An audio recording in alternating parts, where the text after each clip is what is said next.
그럼 나오고 Lama sudah koi be. Not jangan. Yes. Bisa kerja kaki.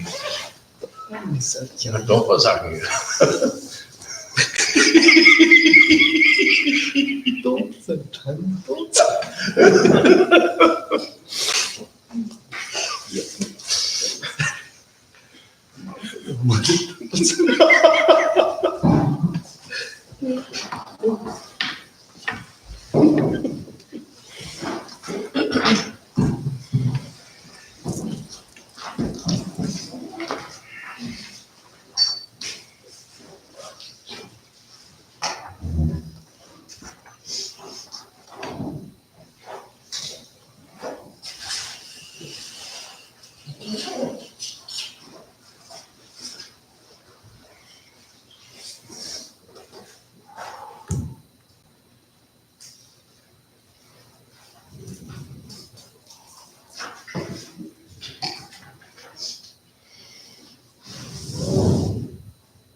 Thank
you.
Gandhi Jandra de Jeraga, Barra Dorje Drakpo Tsal, Rana Dondro Nije Tapjin, Interripen, Jamgon Kongtrul Lodro Thaye, Rinzen Namje Gongbang Yo. Teni da, Trenda Nyingpo Re, Teni Tanyin Gansala Gyope, Churo Linje Namba Tsama da. Gyopuchan Traki Dele Kya Da, Dedanenda, Then Nagada and Simji Tamji, change the old Lama Sanji, Zopusanji, Pardomingo, Combang Persa, Tate, the Dark, Sabada Jachi, Vichut, some Zopa Chimbu, Sin and Yami Tsurigan, Jo, and Yamagon Sancho, Toki Bata, choosing the Kujuda Dimbagon, Sin Sa, that Delagan, simple Savichu Jerambane, Conti Yiri. Lama Chokgyur Lingpa Sater then Lama Dorje Drakpo Tsal Lamrim Tatinani then Lamrim Chazang Rotsavana Giritina Tati Chazogo Kexeta Pondo go Kyoko Tina Kexer Kyoko then the Kexer Pondon say at one Pekachimbo the other Pekachimbo as a Chupak Yanisi at the Kexer Pondon say at the Pekachimbo. Then Yanisi into Jula Nyamdra Mamboke Yonko Lamjer Baka Caps, the Tama the Yonko, the Yonja Kipari Mato Kakari or Mari. Then it take country Laman Rondo to go there. Rondo take you to country, Lama can do it to do the Mason Yate, a Kexeta Pondo, they read the other. Then it did not need about the time. Then it let out very all Malatritions or the Telugu, the regions of the Telugu less on. Then it started hack on it. Then it's also the Timor guns in Yanis in Regina. Then Yanisaya de la Laura, the Kawa Yomari. Then Naranga Kawazugana Kawayori, the Kamondo Sana, Kamo Charkari, the Lawa Sana, Lawa Charkari, the Samba Carisian, the Bakari in a Dero, and the Vetela of the nest. The Bal one thing along the Yankee many of the second of the chamber in the Kawarin, the Lawa in the Say the vigil of your Dorje compensate the little in the Wasan, or another Gavde Kimbo Yag Mari. Chako Din Tola, Din Tola San Gendro, Din Tola Yapo, do Sam Yapon, Sojong Kina, go San Gendro. Then Sojong Yapomaki, and then Sanjak Mari Truth and Truari. Ichimagina, young turret and young turret, and Dogun Royal, the Yaroyan Royal Yomari. Then the area de la Gonzana Moko, Yon Moko, Rimban and Tecoma, Dola Chick Tecomari. Tachena Batamje and Chesogolo.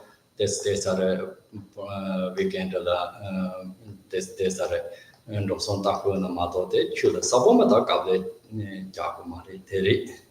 Then it enraged some market and it's Tomojabion and Saint Rona, Tanga Narang Cartan, then Yonyoni, which I get on Tisam Tante, Narang Milan, Narang Dombanan, Yamato, Tarango Tonari, then Dina Mamambore, India, sorry. Then the cancer, you bango hiba and mihiba mambo yori, then the Tama get and and Yamsanasana. Then let all the chandeliers on the Tanyanisia the Kawasat Mari.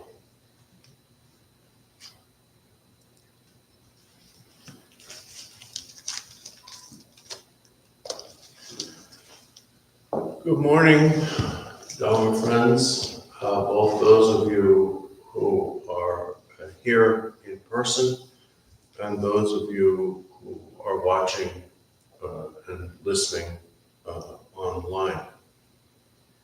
Please generate bodhicitta as your motivation for listening to these teachings with the thought that all beings throughout space must achieve the state of the glorious primordial Buddha Samantabhadra, and that it is in order to bring that about that you will listen to and practice the profound Dharma of the Great Perfection. We are continuing with our exploration of the exposition of the stages of the path called the Essence of Wisdom, which was taught by Guru Rinpoche and revealed as treasure centuries later by the great treasure revealer Chokgyur Lingpa. At this point, we have completed the central portion of the text, which describes the four principal stages of the path, which correspond to the four empowerments.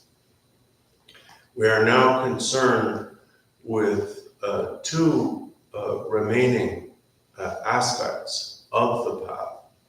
The one we are currently studying is the removal of impediments.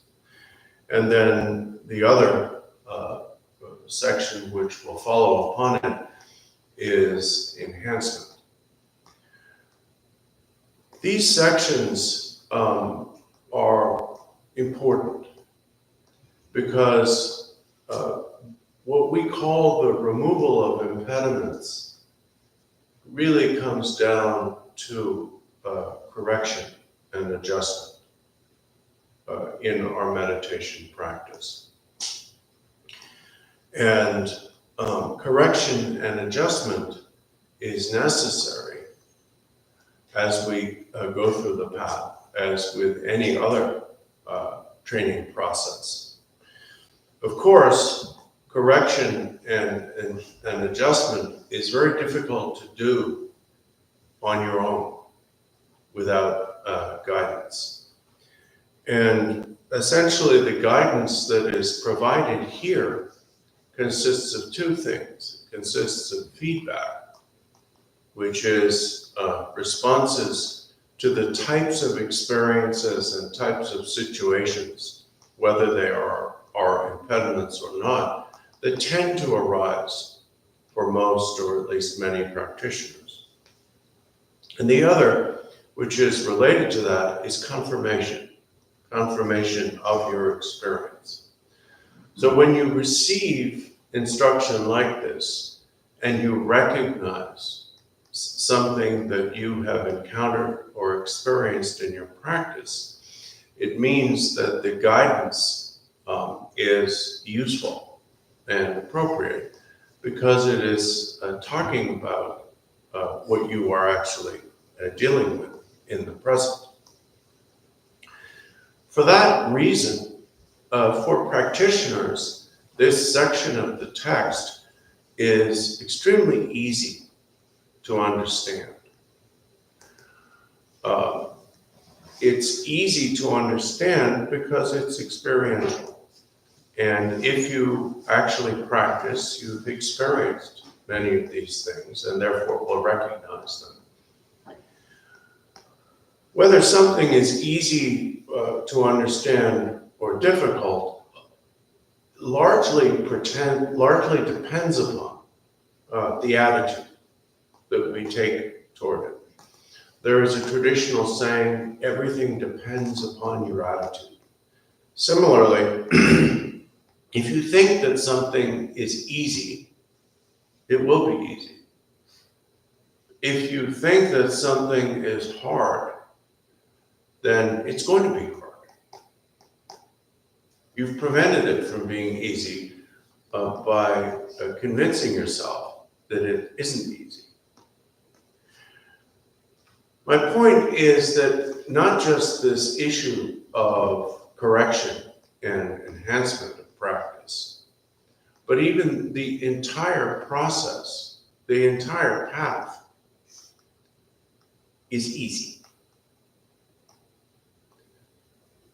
We talk about the difficulties, this difficulty and that difficulty and so on. But basically, if you think about what our spiritual path consists of, compared to anything else, it's pretty easy. And it's definitely pretty simple. All you have to do is sit down, stay put for a while, and pay attention to your mind. Those two things, that's the whole thing. We don't generally do these things. We can't stay put, or we refuse to stay put.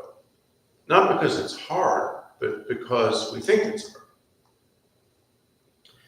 And we don't pay attention to our mind because we've convinced ourselves that it's unimportant, that everything other than our mind is more important.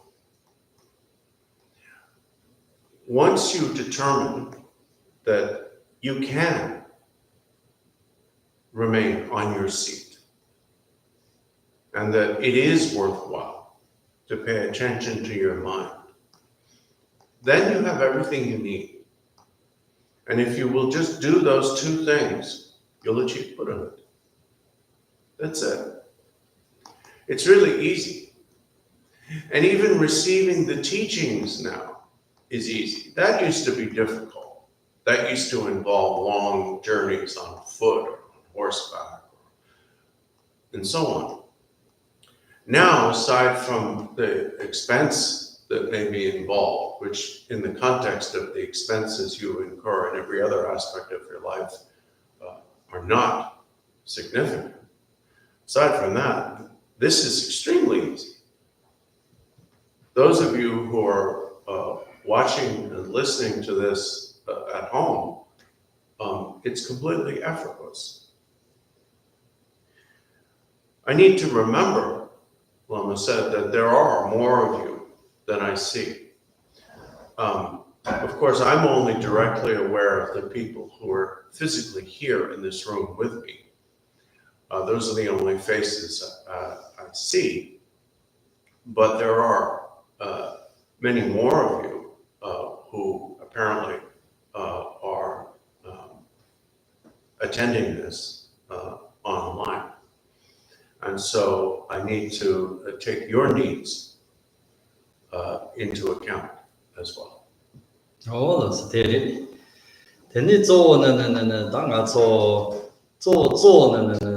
some of what Kimbo in Yamni saying. Dancing the days children down to what the key Chimbori. Cares in the Yomomba Yin, children down the Chalas over this days a color Jortova, Kedanlas of a color Jortova, Tomolas of a color Jortova, something Pico Mari. So the dancing the days are Tosa de la days are some McDivi and the Yapo. Cares in a Henrina, Zawajina, Yaga, Yiga Gamdokari, Yaga Renirina, Ko Surginia, Rimato Jake, Kingdom Koran, Gangang Mila Tokamari, Yamon Yam Pedron or Mato Jake, Yaga Gina, Yaga Surgicri. Then the dancing the Mate, the children Rogina, somebody needed Kukimbo Ajekari. Cares in random Yiziglo, the Trandra, somebody in the cake or Mato, random Yiziglo, Danza Martin, somebody in the cake, Yoma. Neka Chupa Yapo, Ketananda does some Yori, Kijani met the Chupazo. Kingi total on the Tamaraba, the Kingi Valentina, or Tamaraba Ying Chank. Then Chupa Yanta Yoma. Danza Makimari. Tana Masama Yapor seated in Nanga and Nadala Marimasama, Lama Yaporizina. Ngala haleva ke tab devo yo lama re lama manche oh chora so yindar ka khar kan ka chila chupa re da ma da hat to ko chupa chand ko king ma thini ka ha ko de ka so chora zo mo le yu zangi ni ka zo mo le yu na ta chora ke dan zen te sar chang ma su ge yu ba ta re chupa nam da re chupa re ko te de nga so dan zen go re ma do che dan zen he go re ma do che kan ko the dancing the Matsama Zoya, the Chino Mari, dancing the Gaso, no chasing the Pita Comari, some of Tanki, down the dancing and Gasola, no Jichio, Pinta in the Tunamata Coma, Medeji, Majiji, Tsama the dancing seko. Pejaya and Gasola, Matsama the Semna, Pada Kimdoka Yori. Ben the dancing topic of the Demozeli of the Yanayanda. Kongtrol make up the Zo, Kama Yapo Zon, Zizo, Dolo Yapo, the Pata, Kimdo Common. Koban and Redola to the Halebag, don't have some Jamachapan deal. Garcia Naranka Lega, the Yapo Majon, Rami, Zopo, Milabi, Mambo, the Keraji Mambo. But they Pata, the Yapo, you and Zivo, you, Pimano. The Danze might give a thought, they dancing the test here, sing Naso, one year Tanek Deki Lekari. Tartok Deki. Then in Tartok pay Kibon, where you are Deki Lekari. Then the Tata and Jikin come the Naso Kabe Huki Jack and on Kamba and a Kabe Huki Jakori, and on Kamba the top the Omado. Gikon Legona, King Lenkina, Kapartangu. Kapartangu, take a Katsi Conti Jam Ganji. Take Dawan Dina Lero is Lojimana Leko, so Ganki. The Dina Leko, so Jima Leko, and Ganki. Kasi Kolem, Mijain, and Jay, so Geja taking and take out the Leke Yomari. Tamantin go the Geja he go the Kapatango, Ayotako, and Yobo Lero, which is now, Legalinki, Dinki de la Domar Samjam Javanu. Kasi Sena de la Conti Jaco, and de la Gomo, Tonki Rindo, Tongi Rindo, Tonson, Gormo Galeco. Kasi Dayton, Incorn Company, and Nazo Kapatan, then the Kanto, the Mandos on the young, Domar Nibale. Nazo de Gomari, Queen and Yabo do Gomiapo Job do the Tarto can come young so on Nazo, Kapu became done. Party tour or we can go on, Merambar we can come down. Then Hirak Kanda, Yamato, Kanka can come to Rosana. Change the travel. Do they change the travel? Kaya. Digu the travel. Change the travel came as on road choker. Tarto long tail choker. They do dance the ma, some anima rake and the Zama the zo, Narangara, Zama Zon, Narangara, Naranga Narakadato, Naranga Nara test is over. Yinda tested Zogo money. Tested the zone felt on Tiso, pastry, the son of Tangoma, Naranga Naranimare and the Perton Catazo, pastry and the Taki Yoke, Yerevan and Zorevan and Tato Zopa Chimbo and Kantaria Lamjiramba Tamji Narang, Kiba Yoke, Nimare Yargetangin, Haleba Hegi Yargin. They tap the over it, then my young Yoke.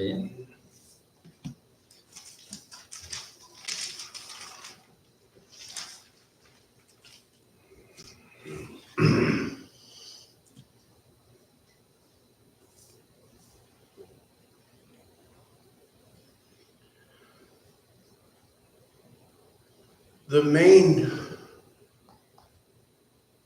thing in the practice of the Great Perfection is the lessening and eradication of fixation on the self. We could take an approach where we try to seek remedies for specific problems. We could say, I am afflicted by desire, so I should seek a remedy for desire. Or I have a problem with anger, so I should seek a remedy for my anger. Or I suffer from jealousy, so I should seek a remedy for jealousy. The problem is all of these individual problems are mere symptoms. They're symptoms of one underlying problem, which means that as long as that underlying problem is not resolved, they're going to come back. No matter how hard you work on anger management or working with any other klesha, it's not going to do anything at all, unless you lessen and eventually eradicate your fixation on the self. As long as we continue to fixate on a self, we will continue to give rise to kleshas whenever the right stimuli arise. So the approach in Dzogchen and the Great Perfection is to eradicate the cause of all of these problems, the single cause. And this is like pulling a tree up by its roots. If you uproot a tree, you don't need to concern yourself with how many branches the tree had. You don't need to cut off any of the branches. You deal with the whole thing all at once. So this is an important, perhaps the most important aspect of our practice. And everything really depends upon that. When someone lessens their self-fixation, they will naturally become more loving and compassionate. They won't need to crank up or fabricate love. They won't need to try to become or pretend to be compassionate. But for this to work, as I mentioned a few minutes ago, we need feedback. In this case, however, we seek feedback from ourselves. We have to test ourselves constantly, regularly. And in this case, the person taking the test and the examiner giving the test are the same person. The test is very, very simple. There's one question. How do I respond to crises? Real crisis. Not what you read in the newspaper that's happening thousands of miles away that you pretend to care about because you're virtual signaling. Real crisis, stuff that bothers you.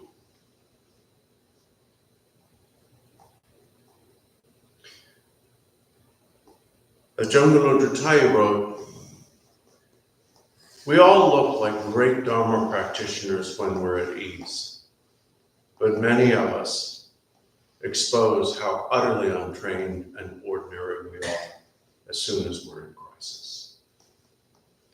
So that's the test. How we respond to personal crisis is the only real measure of whether our Dharma practice, we could say is working or not, but we could go further and simply say whether it exists or not. Because if we respond to crisis like an ordinary person, we have no Dharma. We may have Dharma in our mouths, Dharma may be poured in our ears, but there's none in our hearts.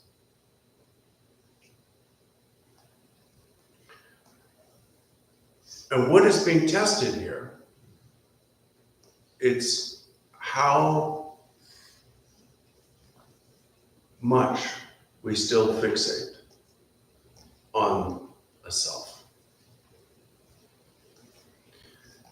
And it's interesting because it's very obviously subjective. We can't necessarily look at someone else and tell how much or little fixation on a self they have. But by the same token, we cannot really, if we're willing to look at ourselves honestly, we cannot really conceal the truth from ourselves once we're in crisis. It's interesting that in the modern world, people are more visibly, more openly obsessed with the achievement of happiness by any means necessary than we have been in the past. For much of human history, the most we could hope for was survival. And that's still, for most people, that is still the only goal. But in affluent, so-called developed nations, people have no longer concern themselves with mere survival. They seek happiness. And because, as I mentioned a few minutes ago, we are willing to do anything except pay attention to our own minds, we naturally seek happiness everywhere outside our minds, which of course doesn't work because there is nowhere outside our minds. And when you look at people who have developed what are considered happiness skills in the modern world, they have developed the ability to pretend to be happy. They've become very good actors. They look happy when they're dancing at a wedding or in a club. How many knows about clubs? I don't know, but that's another thing.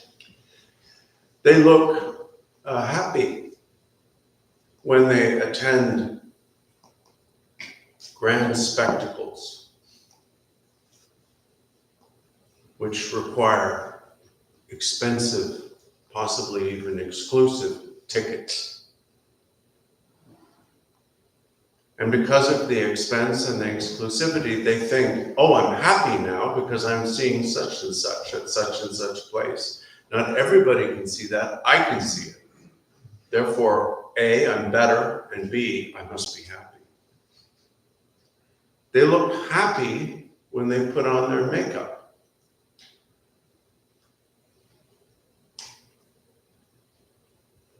Now, to interpolate, when he says makeup, he's not just talking about, and he's not just talking about cosmetics. I mean, glue. He's also talking about the whole bling deal that even men do. So they look happy when they're, we could say, dressing up, putting on their costume. And it is a costume. When you put on makeup, it's stage makeup. It's all theater. But you're performing for yourself because nobody else really cares that much. So when you do these things, to another person, you might seem to be happy. You might even seem to be an object of envy. You're one of what you would call the beautiful people, the successful people, aren't you? So therefore you must be happy, right?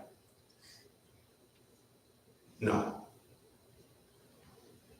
The more you invest in such fragile, useless, I'm sorry, but just the messenger here, destructive trappings of self-deception, the more you are addicted to hope and fear. What you call success should be more properly be called failure. What you call winning or being a winner, it's losing. It's being a loser.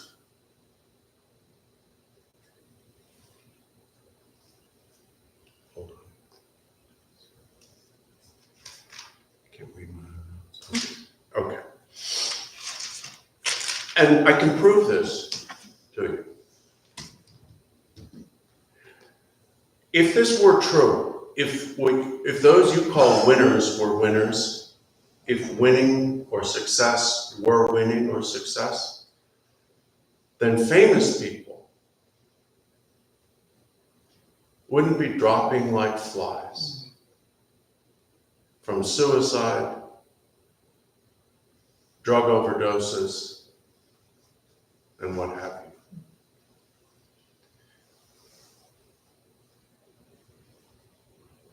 if I may state the obvious, happy people don't kill themselves.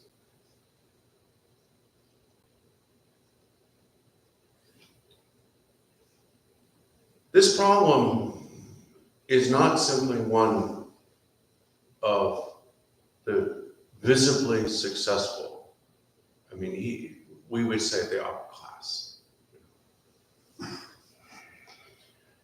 Anyone who owns stuff necessarily invests a little bit of their self-fixation in everything they own. Because when you identify with something as mine, it becomes part of me. And therefore, it owns you. You don't own a house. Your house owns you.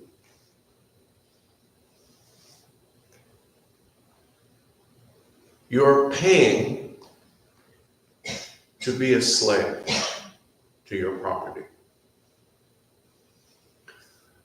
To give you a simple example, Lama said, let's say you want to renovate a house. If you own a house, sooner or later you're going to have to engage in home improvement, right? Let's make it very, very modest. You want to install a new window.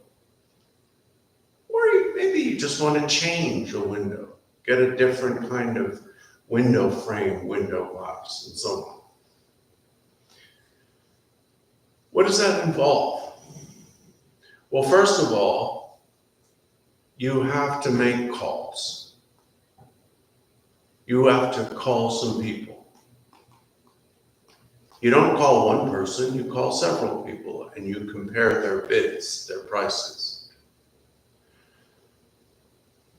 You have to call the people who will sell you the components of the window, the people who are bidding to install the window for you. And then not only does your house own you and the materials of the window own you, but now those people own you too.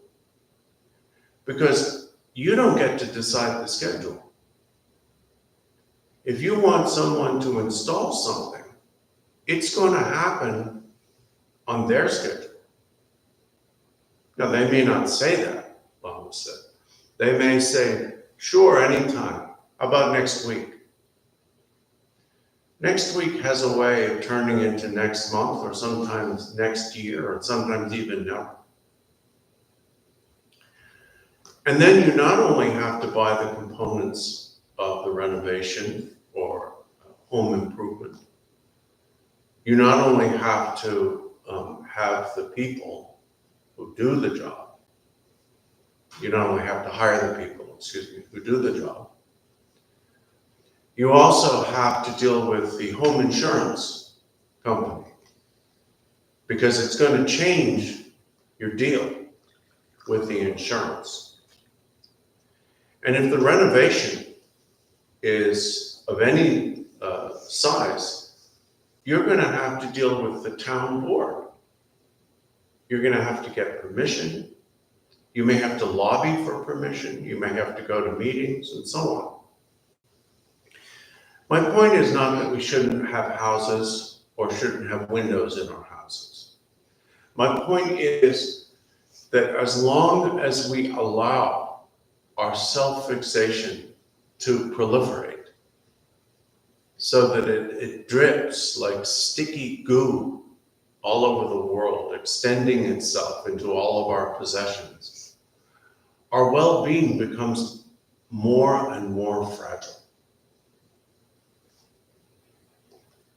Our basic well-being, our basic happiness becomes extremely uncertain. Well, is there anything is there any alternative to this? Is there any kind of state of well-being that is not fragile? Yes. It is the well-being that comes from uprooting self-fixation. And now I'll continue with the text. 나서 데네테 다 니바 데라 가자 sabji nipa tela ngayewa samsi banani singwa gopa nyamji kaisaro samye banani singwa de ndo ta gopa de ta gopa kapso nga so kare ko sem gopa kapso kare ko so ta de shi ko ta de che za che na ne che kam ba che ge din do gu na khong hiba de bar ne sa hiba ma sa ne ko ta de kare so ne sina nirvana Dadara song, Dada some here, Yava some, Da Ripa, Tanka Map, Sema, Dan, Gay, Sanyamki, Mazemo, Mopa, Dan, some,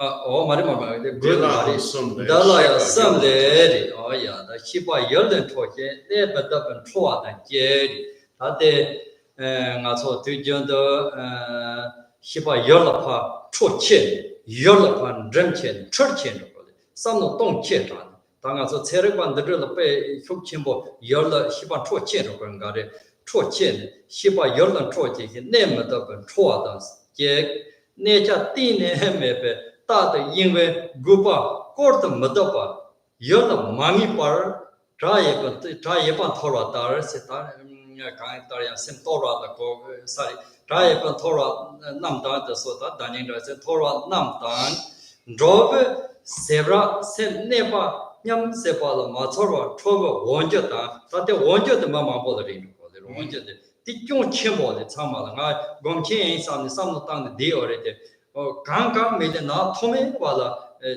day of Mabo, Nepa, Zang Hopper, Ranju, Tenzang Hopper, Ranju so you can. Gola le semje kulu le hiba teve so masarati tata masar mawar mi hiba yola mandat seju kata seju ji pangor tere seju ji tingo le khata marni la so bandi kapsa seju ji sa chen ku toa da chem thapsar do ba la so ba nomba tapsao so ta de che ko de ta de la zo de hiba 열은 초치야 de be de ka so ka de kawo de chol de rekwa na ta pa rekwa chol de sa ne chan ro ma ta ba be ka de kawo de ka se ki ko de ta de la ndorna de na da se de ni hi da se de nga cho ge de jo de gom ja de ke chang ma le ko de ya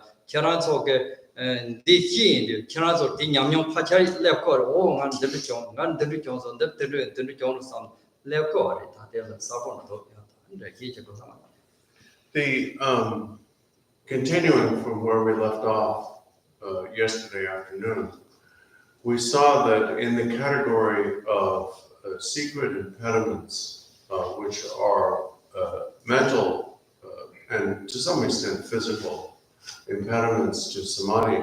The first was torpor, and we saw that it had basically three varieties, three types of torpor, drowsiness, dullness, and obscurity, but that they all respond to the same strategies, which involve raising the gaze, exerting a little bit of muscular effort, or tension in the posture, wearing lighter clothing, eating less and less rich food, sitting in a breeze, and so on.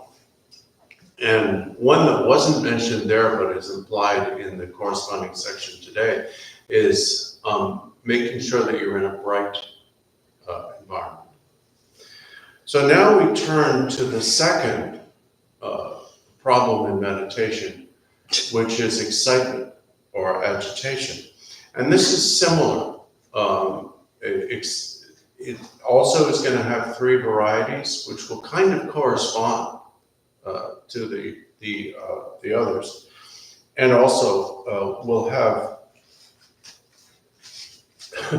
remedies that are the same but different. In other words, they're corresponding but the opposite. In the root text, Guru Rinpoche says,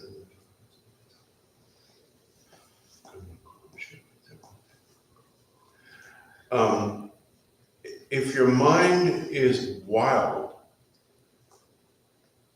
relax and direct your attention to your navel, which doesn't mean on the skin. It means the center of your body at the level of your navel, so your abdomen.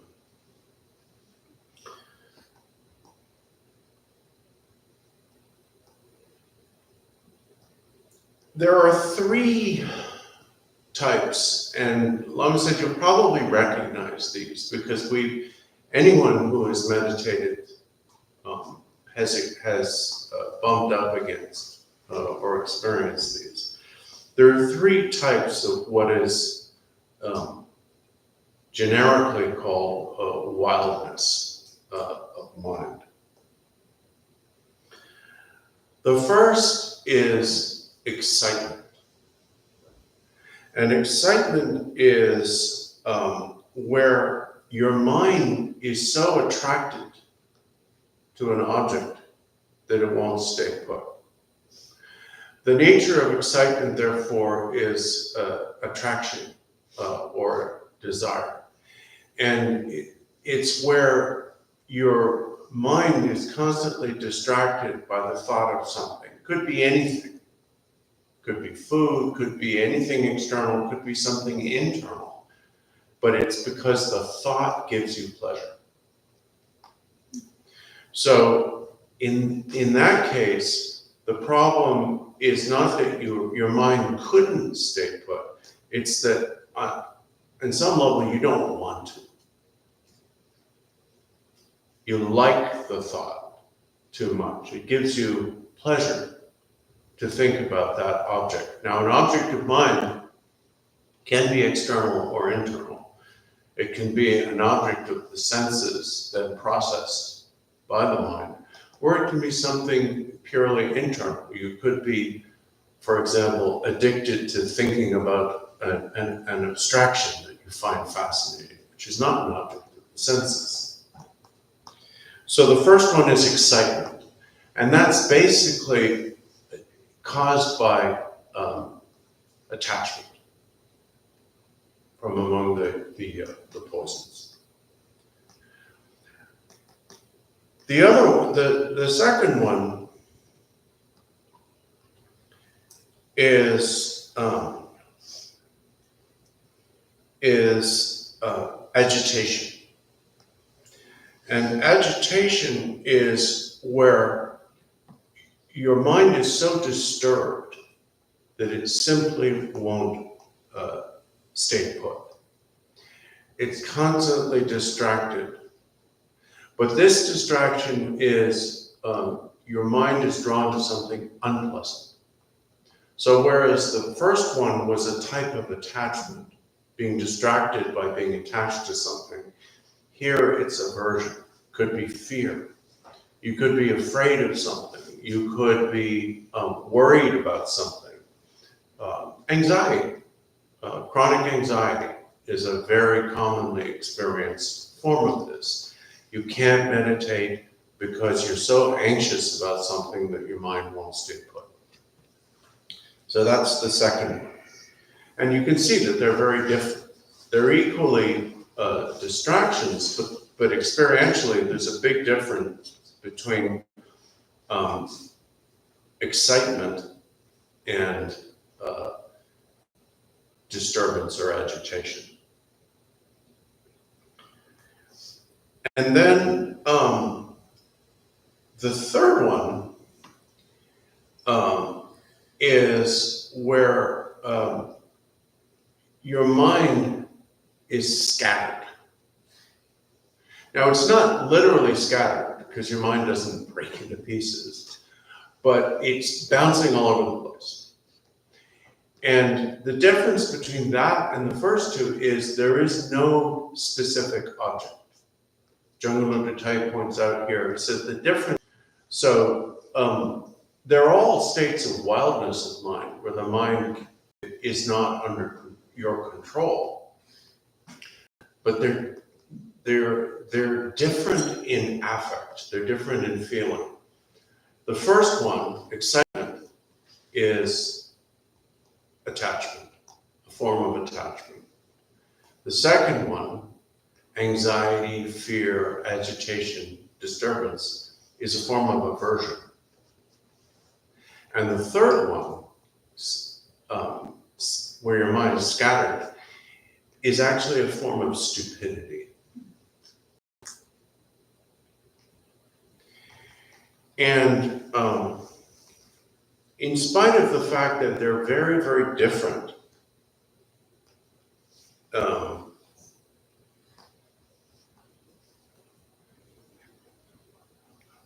okay, and then he says there's three, but there are actually, if you can call all those three one. So excitement, which is attachment, agitation, which is aversion, and scatteredness, which is ignorance, are kind of all, or stupidity, are all kind of one. But then there's a second type of unmanageability of mind, which is more pernicious, because it's harder to recognize.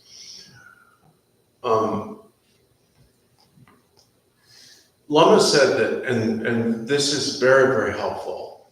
The text didn't quite specify this, but Lama said this, and it's really, really helpful. How to diagnose this, or how to tell if this is the problem. The second one is called the undercurrent. Now, the undercurrent is roughly equivalent to what we call subconscious, not unconscious, repeat, not unconscious, but subconscious thinking. So it's semi-conscious. It's underneath, it's in the bottom. And you may ask, well, if it's an undercurrent, if it's a subconscious, why is it a problem? The problem is because if the undercurrent is not resolved or exposed, it pulls the mind into a state, and this is what Lama pointed out, that is of key importance, of blank torpor. Now this is tricky, because we're talking here not about torpor per se, but about wildness of mind. But this is generally what meditators are talking about when they complain. I don't know if my mind's torpid or excited. I think it's both. That is the undercurrent. Because what's happening is the ongoing undercurrent of unresolved, unrecognized thought is sapping your strength, so to speak, leaving your mind dull and torpid. So Lama said, generally when someone reports either to themselves in evaluating their meditation or to a meditation instructor, when someone reports, there's no clarity in my mind. It's just kind of nothing. If it were nothing, there'd be no nothing. So nothing means something. What is that something? The undercurrent. So when you experience a state of what you think of as a blank tranquility, it's not tranquility, it's the undercurrent. You're probably not even anywhere near tranquility at that point. The undercurrent has to be resolved, has to be brought up, exposed. At the beginning of the process of tranquility with what's called the waterfall experience. So that experience of blankness where there's nothing, that means you haven't begun to meditate. you're sitting there. You're not actually doing it yet.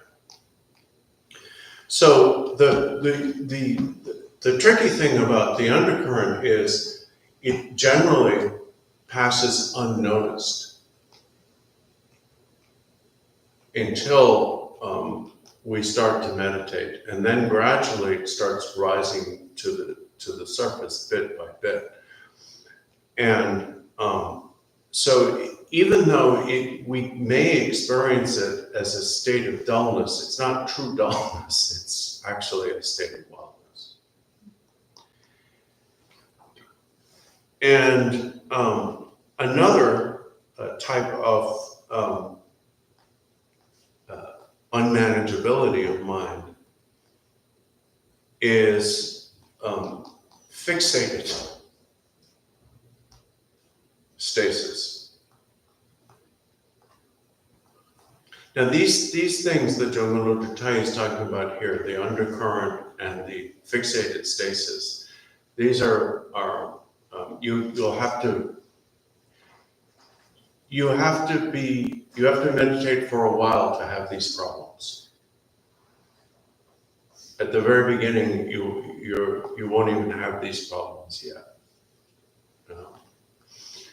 And so we could say, not that they're advanced problems, but they're the problems that come to experienced meditators. Many people never even get there. Because fixated stasis is where, in whether you call it tranquility meditation or not, you're basically practicing tranquility meditation, and you get to a point where the undercurrent is no longer sapping your strength. It's not necessarily all results, but probably, almost certainly not. But it's not sapping your strength to the point where your attention is incapable of clarity. But what is happening is that you're able to get your mind to stay put, but that requires effort, which is fixation. And that fixated stasis of mind, where you're holding the mind, locking the mind down, that is actually not meditation. That's a type of unmanageability, according to Jamgon Lodro Thaye here. So anytime, and that is easy to diagnose. Anytime you have the thought, my mind is still, or my mind is staying put, it's not. It's very simple. Because if you're thinking, my mind is staying put, it's not staying put. And that thinking about stasis is, again, a problem for somewhat experienced meditators. So there are 3 types of wildness, of which there are 5. And the 3 types are excitement, which is a symptom of attachment, agitation, which can include anxiety or fear or anything, which is a symptom of aversion, and scatteredness, which is a symptom, frankly, of stupidity. And then in addition, there are the problems for more experienced meditators that are more pernicious.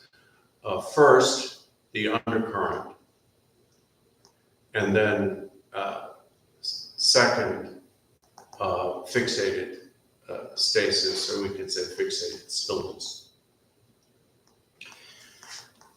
Regardless of the varieties of wildness, however, as was the case with torpor, the remedies are all the same.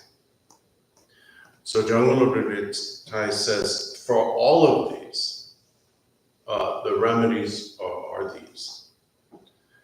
First thing is, make sure that both your body and your mind are relaxed. Now, you may not want to do this. You may think, especially if you're dealing with the undercurrent, that you need to tighten up even more. That won't work. You're just feeding the undercurrent when you do that. So you need to first relax your body, because physical tension can be a cause of mental unmanageability. Now, we saw that with torpor, you want a little more effort. You actually may even slightly tense your muscles, at least initially, to maintain posture. Here you do the opposite. You maintain good meditation posture, but you do a check on your body to make sure that you're not holding. I think we use the term holding in meditation language and also sometimes in at least popular self-help literature. Holding, whether it's holding like this or just holding the posture, is a sign, is tension. You want to let go of that. Then you want to relax your mind.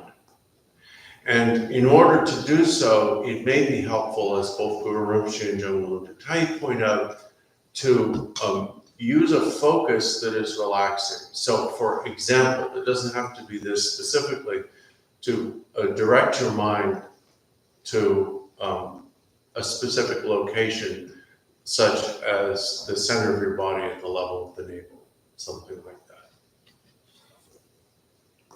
In short, you want to you're doing the opposite. You're bringing things down instead of bringing them up. So physically, lower your gaze. If you were looking straight forward, look downward. If you were looking upward, maybe look straight forward, and so forth. Can keep on adjusting the gaze until it helps with the problem. And above all, don't allow your attention to become tense. Don't let your attention become tension. Make sure that you have eaten enough, that you're not hungry. He doesn't specifically mention this, but if you're hypoglycemic at all, that can bring this on. And so make sure that you're eating nourishing food. Lama mentioned, of course, butter and meat. It doesn't mean you have to go out and eat a pound of butter and a pound of meat, but make sure that the food is nourishing, that you're not just living on starch and stuff. Make sure you're wearing enough clothing, that you're warm enough. So maybe put on a sweater or a coat, or wrap yourself in a blanket. And turn down the lights. If you have a dimmer switch, then use that. If not, maybe just turn off the lights and so on. And those are simple, practical adjustments you can make that will correct any of these 3 problems, of which, as we saw, there are 5. Then Kangtarian Nazo Menga Mambo Shibari, the Kangtarian channels of Pajar Kako. Zobachin Botawasaya, the Repusarcha Mangaba song. Janazoda, Mambo to Nan Savari, to Q Savari, Pejan and Zekori. So the Repusarcha Mangaba song, don't know the Terry, Requak Sarcha Mangaba Kori. Then D not any, he get a D not any, Choguni, so go Lethawari. Choguni, Soro nobody. 원주 히바 원주 써야 돼. 레사오하고 말이. 나라 공천에서 대우탄에다 나 토메를 가야마 발신차. 그나 토메 사차요 말이다 동차요 말이. 사동니가 뭐 하고 말이다. 르뻔 안나네 더 말이. 나 토메 대추는 치 파절치 잠깐만 보는 것도 그래. 되는 거로 그 두지 두주 가능성 유미 하모. 나 토메 로 그래. Tati want le cow, wanted, he bought one just. They want the horseman, pay mambo, gomchi mambo, he bought one joke on the horseman. That Denyamra or Richokia, one jury, that tell the horseman came out, Taranga, gomchi in some day or the recall. Denyam Sushawa Sigrid. They wanted another pajar, they called the Hama or they called Nando Korwa, they keep on wonder. They Hama or Nando, Devinyam, he on the mat, Hama over there, they said, Moda Devana Giro. Cotina not to me, Rosan. They were Mina, Conroya, my show. Then the Cotel, they said, one jury is then two of the let our Hako to Guba, they let our Hako to Jiri. Then the Caps de la Shipa Masa Teola Nise, Tisea de la Churoku Capsena de la Guba Capsa Shipata, Tom Simon Nika Capsula, Trunkor, that so then I saw that. Nala days open mind mundo, probably the thing out open mind that I left to mundo, the young Jimsy Kaya mundo that muscle interested Zokari, the Trunkor to Kajanga Kami, and now man then Masanda water, so table Masanda water, Hibama, the Chola, Hibat, Halebaka Pitokari. De la Ma Hibat, career sent to Ruring. Torson, Pam Torson, the Kibat so Ruri, the Repati Momo, Tangsang, one or two in the lamb or Hakori. Did you send the pay Sanyam lamb, or the Denyam lamb, or the Tongyam, they don't go more than true, Jory. Then around the Yamyon. Carta group Singwa Capso, make Namkarta say, Lamsang people. Maya, Gina to Kodu, Gozepa, Pila, Repatangsang. Sunderland, Shipa the Tangsang land, reparting all the tongue, let to Hako. One to the Rangarang, one to the oh, some nigger, Mandi was a mountain detail in the region. Then you got a pinto chimbo, Tata de Togu Nika Capsula, Marie Singu Nika Capsula, teaming at the Repa Nayate at the Repa Mapa, Pe Menga, Nanga Yakute. That the capsule. The Yonkori, say they love a kitchen body. Tanga Naga Keja thing as a book Keja here called it. Jaraga nutrition Kala Karesajo, Yin Chapar Yomari. Naso Manchekuke, Taiko, Seku Teens, Chanta Marta, Shal Teens, or a tail. Nala tends to Dela Charanzo, Jimram Gomari. Charazo makes her, Charas Seku Chin, Seku Pan. The comes Malaria, the Jung Jorida, Marba Lozani, so Dama Yonzo taught the Trakatas of Gon Nicaso, Simo than Zizek, Kalama Botina, then the Chavarabas of Kalatin, Tambo Con Kala Sachin, Kalake, Kona, Nuzi song the Gon. Then young Gini Kalak Pinsariga, young song the Conan Swag Pinsari. Gomjin Mandu and Water, Pe Hipa, Tabantawa, Singwa Guba, Singuke, Yondi Mambo on the John de Capsule. They capsule Menga or the Dandon and the capsule, Terry, so Terry. Then the day the Soso Hakokari, Kandre Kando to Hipa Yad, Hipa Mapa, then the Kandre Kato to Chutakilla.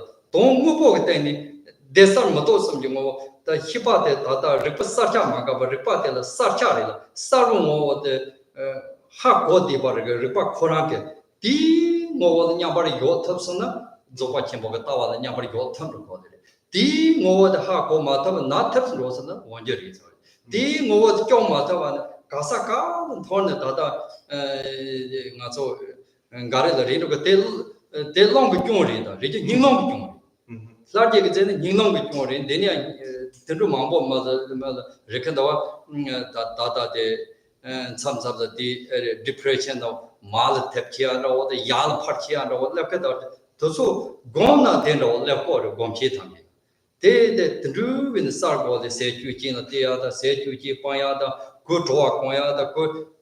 This was that tabri, Minari, tabri, Gomta Jayata, Gomta Majayata, that is so tabri. They carry Ricato, Donna Ripa Conago Mola, Naranjo, name Matap Parto, 다 대고 호들 내 탐도 그도나 더소들 해봐 저마 레도 트래블도 냐버리 가는 거고 다 소대 Can you do that's the pen tatang yapt namka masangwala tajude the jingwala pengere sonso jingu nikala pengere sonso me the children to go 말이 때 승리가 승마다 되게 핑크를 고바를 봐 마바야 돼 대지다 대지가 승국니가 뒤담아니 핑크를 니바 야티 야다를 봐 마바야 뒤담아니 되겠다 할레바게 핑크 다다 저거 집어나 따당 단 심제 도마이 리파 나라면에 봐도 균 송도 데데데 리파 마 그룹 승박값다 대고리 one pinker deck. To summarize this, because it's there are, given that we're talking about several different types of problems and a number of physical and mental techniques for alleviating them, there is a bit of a danger that we might lose track of the point because of the details. Remember that of principal importance in the practice of Dzogchen at any level, and regardless of what types of problems you're encountering or experiencing, is that you maintain the unceasing lucidity of awareness. And as long as the lucidity of awareness remains unceasing, then these problems are not problems. They're just scenery. They're not actually, they're not problems, so they don't require solutions.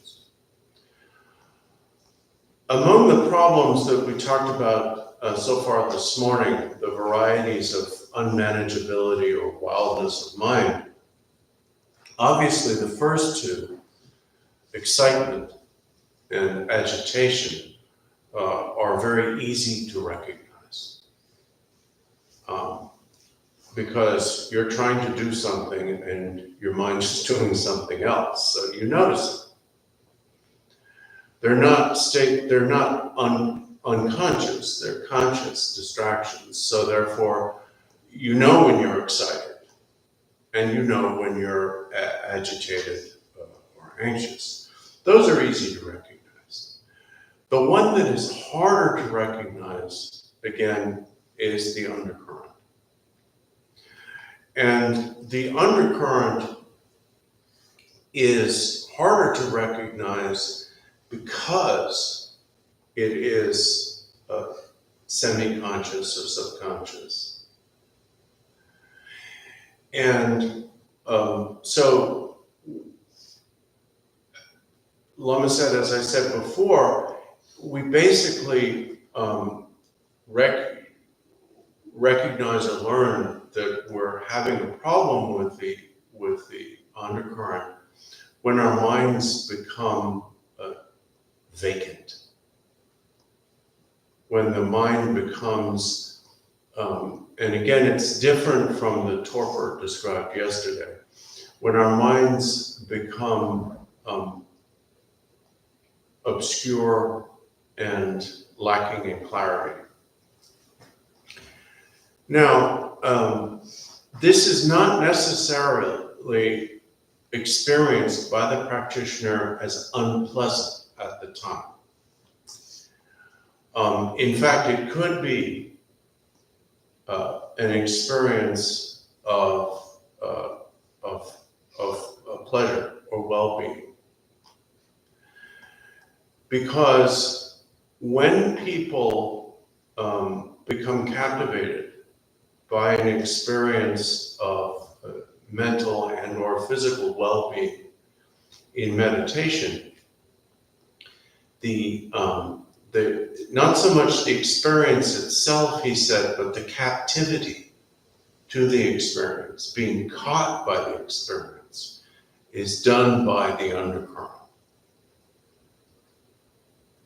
I mean, he didn't say this, but it's almost like, you know, we have influencers now. The undercurrent is like an influencer. You know, they don't sell a product, but they get you to buy it. So,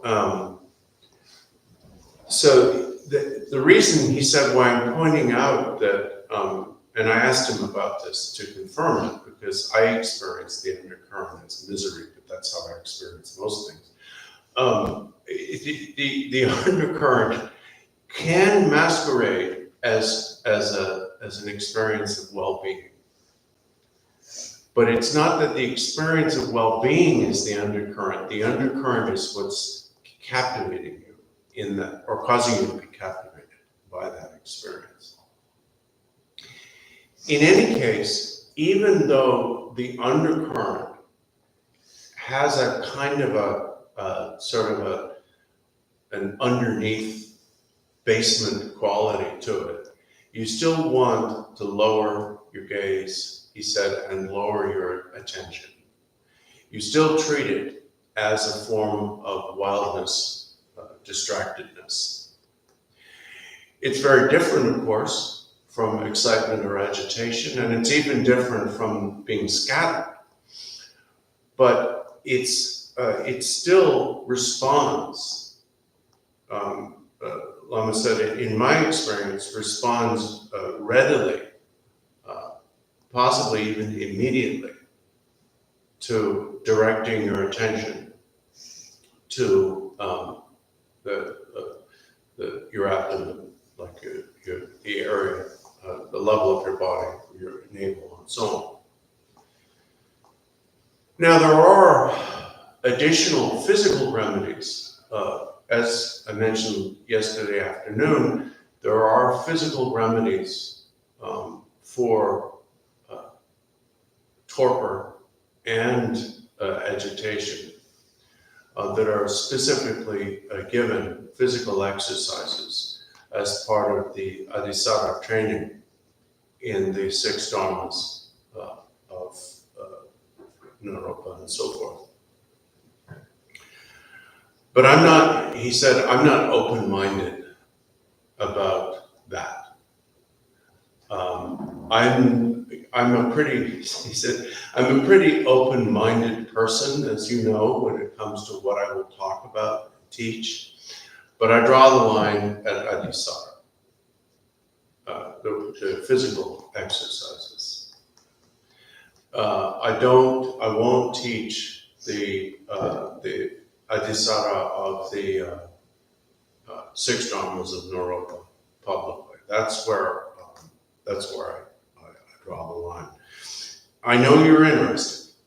I know people are interested in this, but no.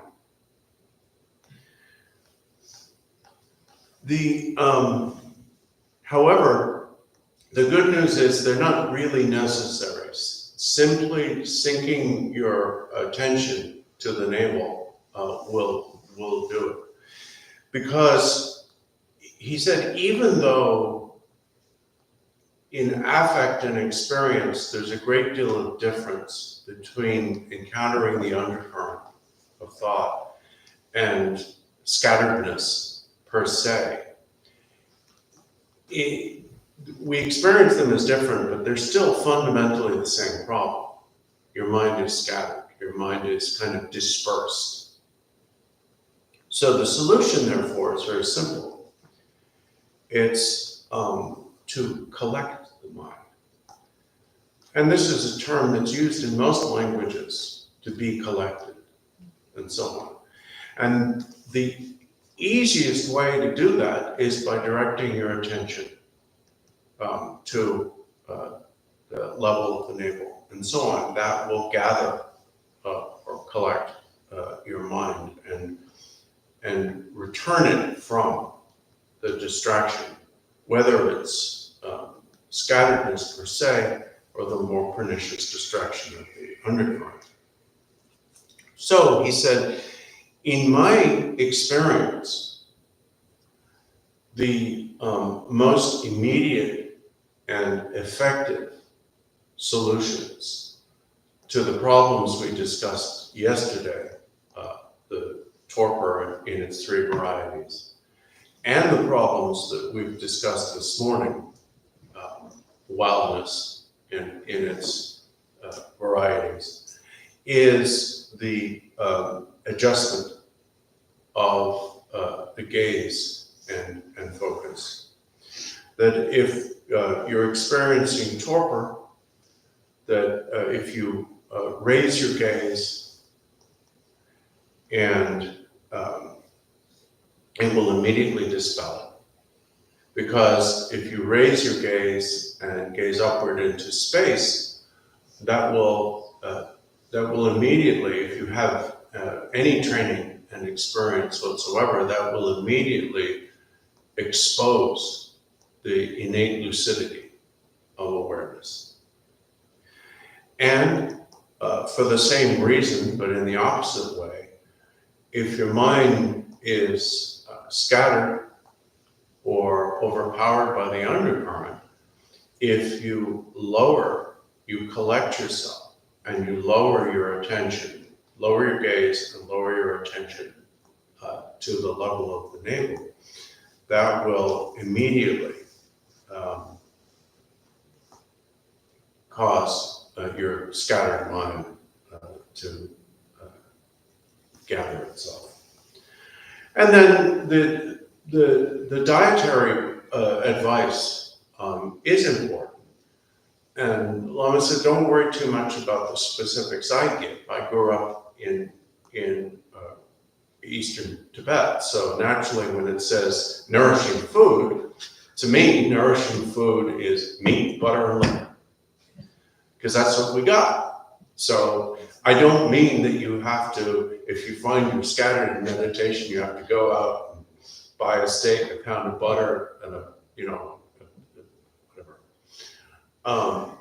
The point, though, is within the diet, within the framework of your particular diet, whatever it is, just make adjustments corresponding to your meditation experience.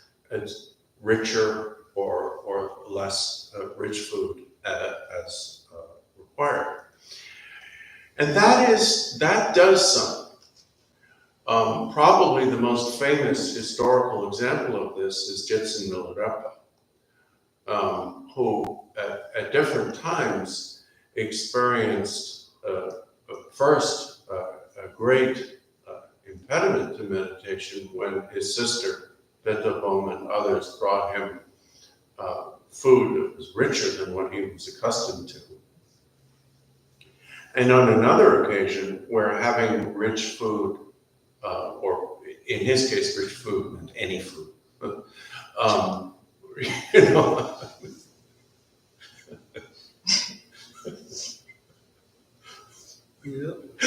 having food, human food,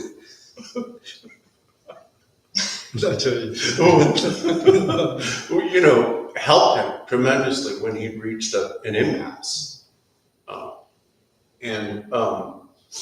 So it's clear from Jetsun Milarepa's somewhat dramatic, but certainly valid example, that what we eat matters. And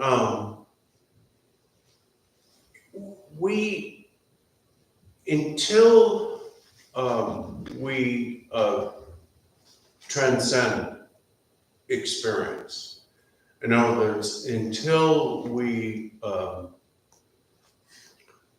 no longer are pulled around or captivated, we could say, by our experience, we're going to continue to, at best, experience states of well-being or bliss, lucidity, and non-conceptuality.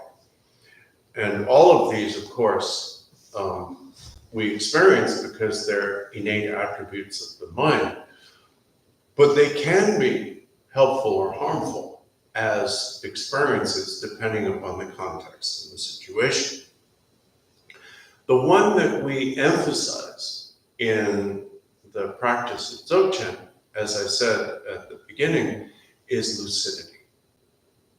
Because we want to preserve or sustain the lucidity of awareness.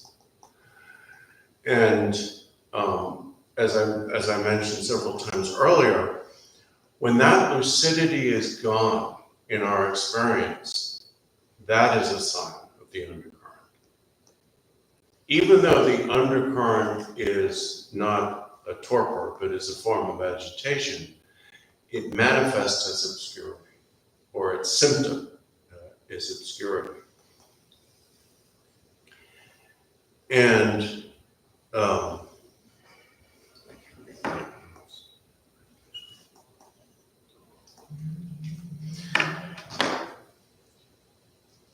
that is the undercurrent and the obscurity that is produced by or caused by the undercurrent arise as a result of meditation. So in other words, it's territory that we are going to have to cross sooner or later on our journey.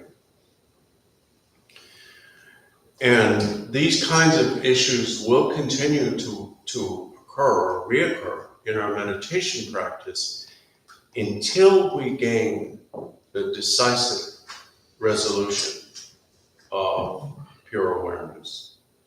When there is a decisive resolution of pure awareness, then the undercurrent and any kind of thought can no longer affect us. It's just scenery by the roadside. When your mind is scattered, however, as distinct from the undercurrent, so you remember the undercurrent manifests, even though it is a state of distraction, it manifests as obscurity.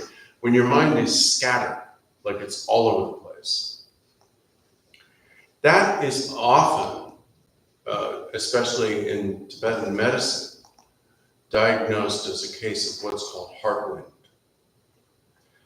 And heart wind is related to mental states such as chronic anxiety, paranoia, to the extent that colloquially, sometimes the term heart wind is used. I mean, it is a medical term in Tibetan medicine, but when it's used colloquially, sometimes it just means paranoia. And a little bit like the way we used to say, I'm feeling liverish today, which means I'm feeling grumpy. So, Mama, that kita Nyingpo ngaco ke apa ama ke say, dering ke chittasadhana and asana. Nyingpo say, Kalma Zorgados. Kalma the Kongtrol and Shidong and that's all. Then the Kalma is they all didn't Kalma those then it Zomubi. Sikwas are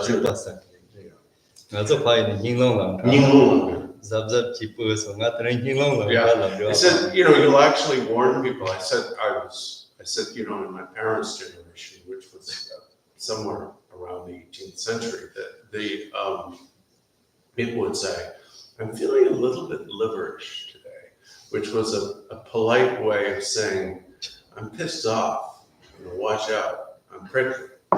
And Lama said, yeah, we do the same thing. We say, I've got a little bit of heart wind today, which means, just keep your distance, don't push your luck.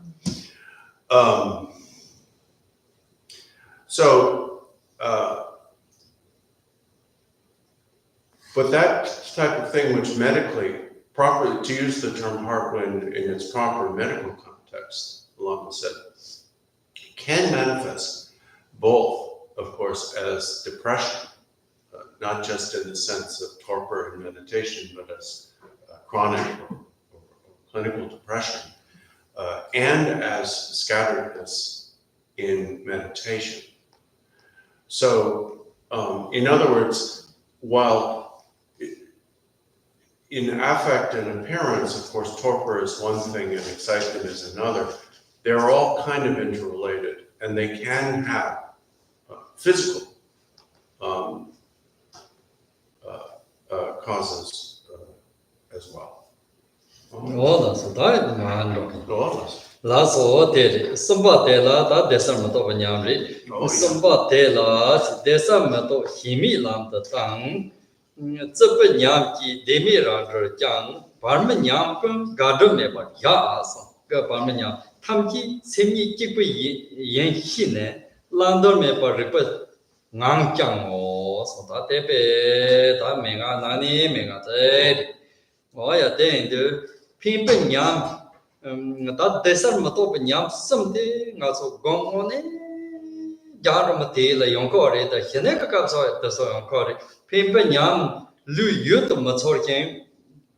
Said they were Napataver, Denyam dance, Ruban Karyon Yabatavos on the pay yard, Ruban Karma Karyona yards at the dead shit on Gurtu Jamatop and Gurtu Jadu Mevado. Tendrik Tsora no boy or is Devian the Tendrik Eho, so Lupo, Dotomato Hakomatabi.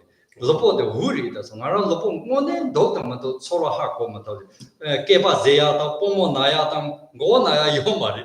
They meva told Lupo Yumi Hamo is a dead of Devian Jekod. That thing young Hini Marie, the dead king and Depakaza, that is Dokamzoka Zomiga comes on the Korkova, Dela Devian, my yin. Sometimes comes some you some Tongyam said the Sanyam, do comes Zomi comes some Chatsaman Tonto. Then more he wanted the Mari, Sami Sakegon Hirima, Samigon Mari. Hene Capsani Sakegon Hitemper Harko, some Tom Caps the Harko. That they go hit Mari Hene Capsani Yamte and the left quarter.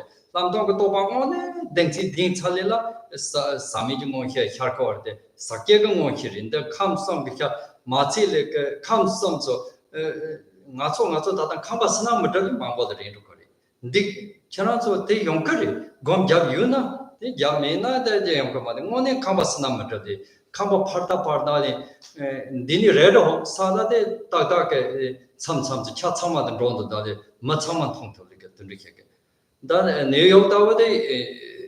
That comes some Tontoya, Yonkor, then on Yam Charcoal. That daylight Ganyama comes some get you some Tong Yam Sep, San Yam dance, Saran Yamta, Dela Hima Yosita, Dongi Tawmeba, Nankata, Madobanya, Madoban Tamzamza, or Yawa Chakatapala and Dala Sarakata, Toba Yosamari, Sandokoli, Toban Nankata Yam is now a Chantokoli, the Rick Madobanya, then Yam some the Jekor, Yam some. Jibatan, Yan Hilo, Mu, Yingi, so Ding, long say, De Ronyon, Yan Nawandra, the Yan Rose, the so Yan, the so Yini Maris, Yan Nawandra, the Yan Rose, Yan the Charkari, the Yana Magi, Golimas, Yan the Hin, Yan the Yan Rokari, Yarsati, Yarsavari, Yan Nawandra, the Yan Rose, Chojin, Pervajan Chi, Rani Yimata, your then Chojin, Ya Tawan Pervajan, Rani Yimata Kertale, that there's some Matos of Yami, Yimata Chotin to Corita, that don't drink that take out, that they dread the sorry. There's some Manya, some the Hin and Jedi. Rani Yimata, Kerp, Sound Tepe, Yimpe, de la Galam the Hinze, de la Gajakaya Yomari, Tahunto, Galam the Hinze, Kayamazi, Shimbarajo. Garek Mangarek, the Ricky Naka, Satam, Naka, Satam, Tom, the Nipa Tokando, Tom Dove, the Lama Tabi, and Dokor, that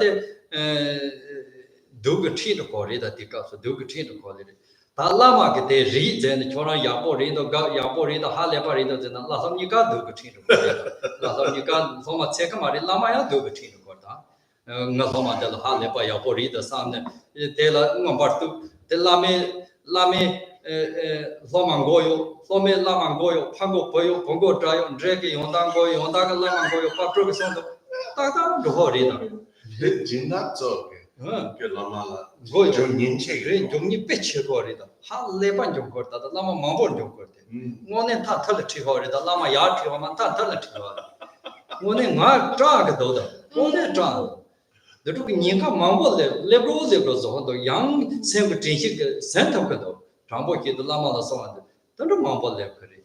The thing on the Lasanika, Tantuland, holiday, Lazan Homari, Combator Porto, Galon hit the Ojo Satos, oh, Lama Jid, Satos, the Lama Jid, on the Zobachi Boridos, Lami, Rio, Nazo Bachembori, Nasato Dorida, Lomi Lama. Yo 차리 맨날 예선서 봐. 라마야 디지지칸 로차. 자와 닌세요 말이다. 자와 닌 든들렘 그나 라마야나 오늘 동gel레고 사람들 다 죽어리다. That's a good deal. Cafe, believe your press. Oh yeah. When you believe your press. Yeah.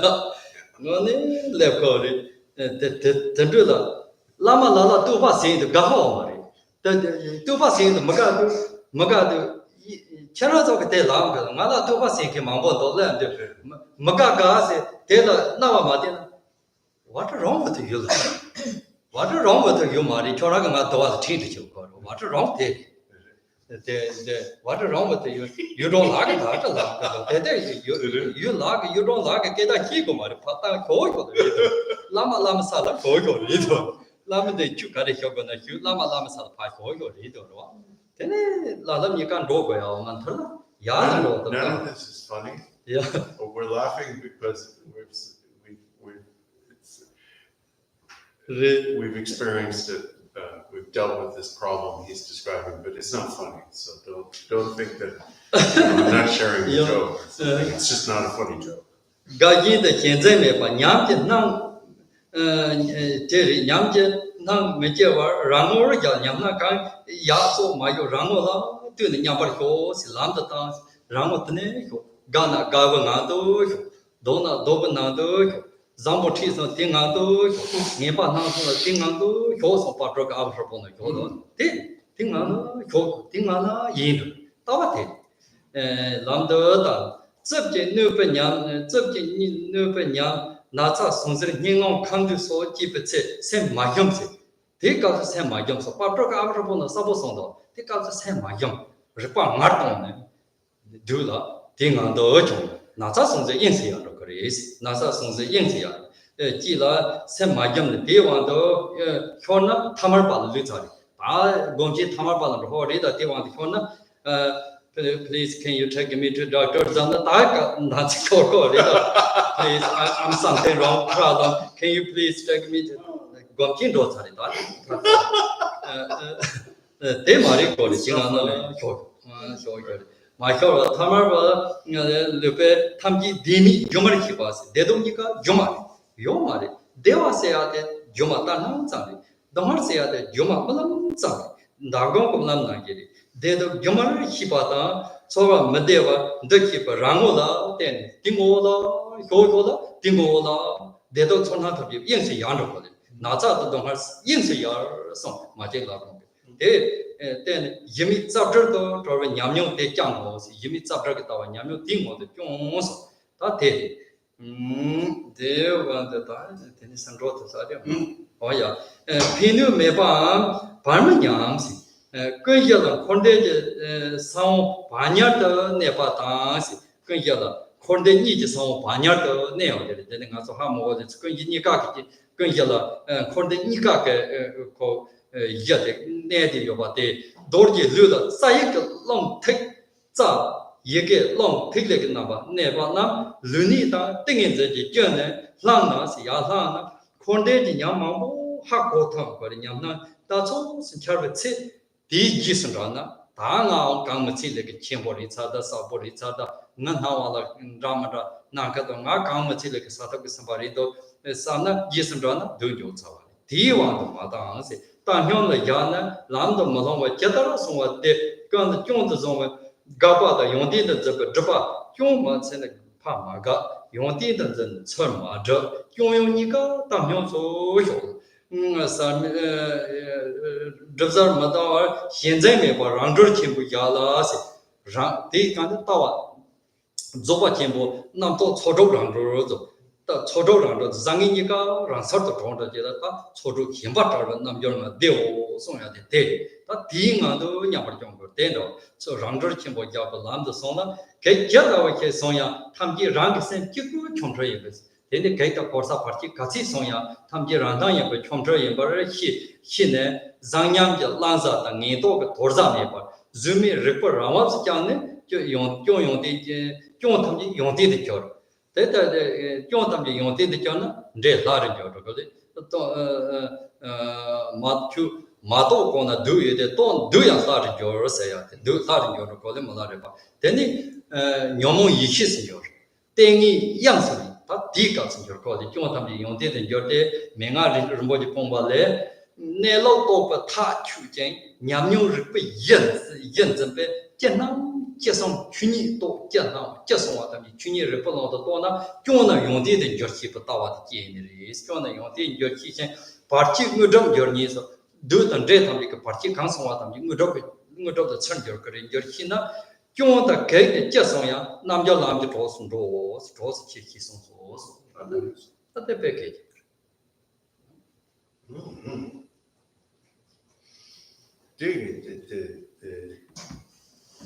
Jombe maze mena on signum de dobare pa sheko na dots ta meba gone go ta meba go ta ko ro de ko ta sa gam jomjena ina poti momo yo de na ne poti chiure jungle de take de sos de teje poti tama la disha ba ke jutsen ne teje sama lo chik shena chik poti shena lo chik de shaka di chico shaka di chichela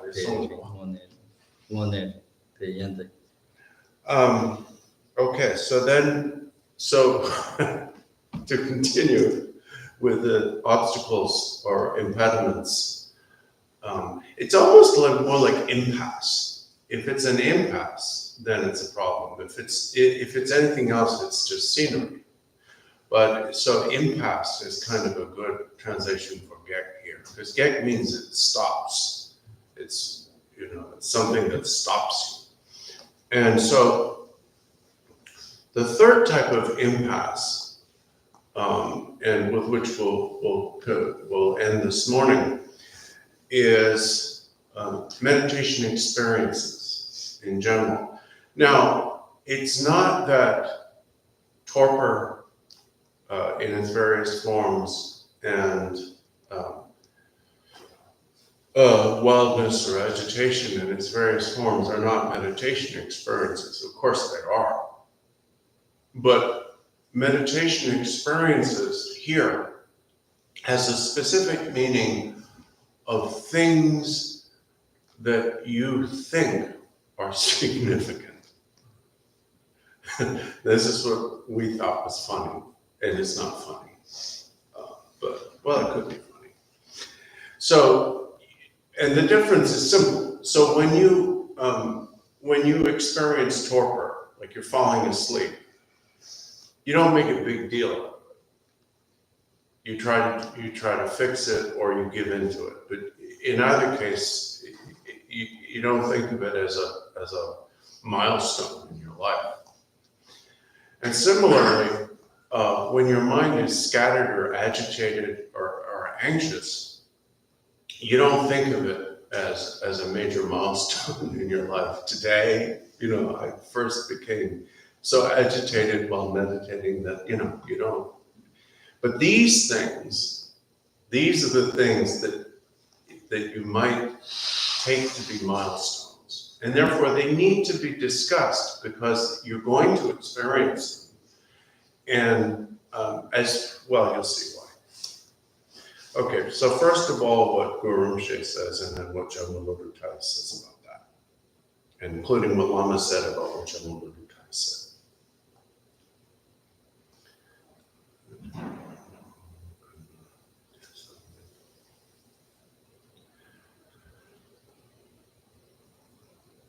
bring bliss, lucidity, and non-conceptuality on the path, or transform them, turn them into the path by not craving them.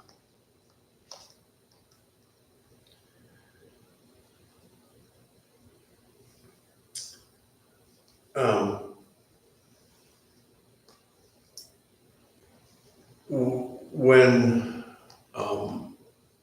rough experiences arise, sustain their self-liberation in their unreality, or in their unreality. And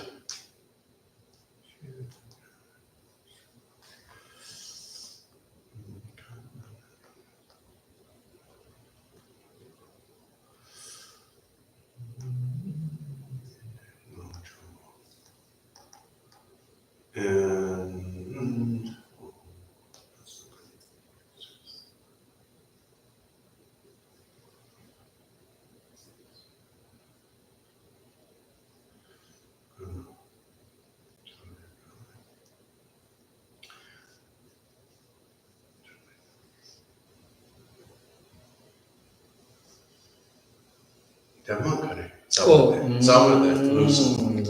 ge dema yipti cheksum. shichu sesum.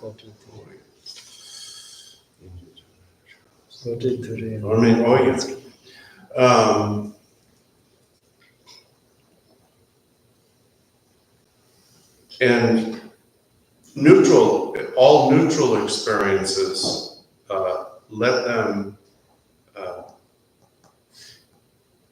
be, without attempting to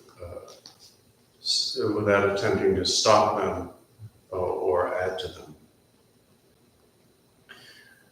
Knowing that all of these are just your mind itself, sustain awareness free from acceptance and rejection.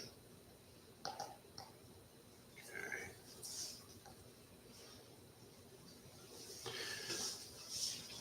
There are three types of experiences that we undergo in meditation. I notice some of you, speaking of experience, are getting fidgety. Do you want me to stop and not translate this and wait until this afternoon? Because some of you are fidgeting. Okay, do you need to stop? Oh, okay, then I'm going to continue. There are three types of experience that we tend to think of as significant, as kind of like milestones in our development. And the issue, of course, here is, are they significant? First of all, we divide these into what we think of as beneficial experiences, helpful experiences, harmful or threatening experiences, and neutral experiences. Now, it's hard to say, it's hard to imagine how an expressly neutral experience can be regarded as significant. You'll see when we get to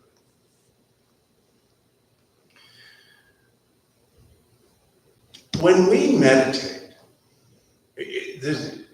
before we get into the details, what's being discussed here is very, very simple, as Lama said.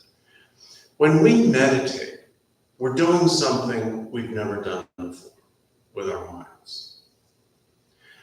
Therefore, we are going to experience things we've never experienced before. Right? Are you with me?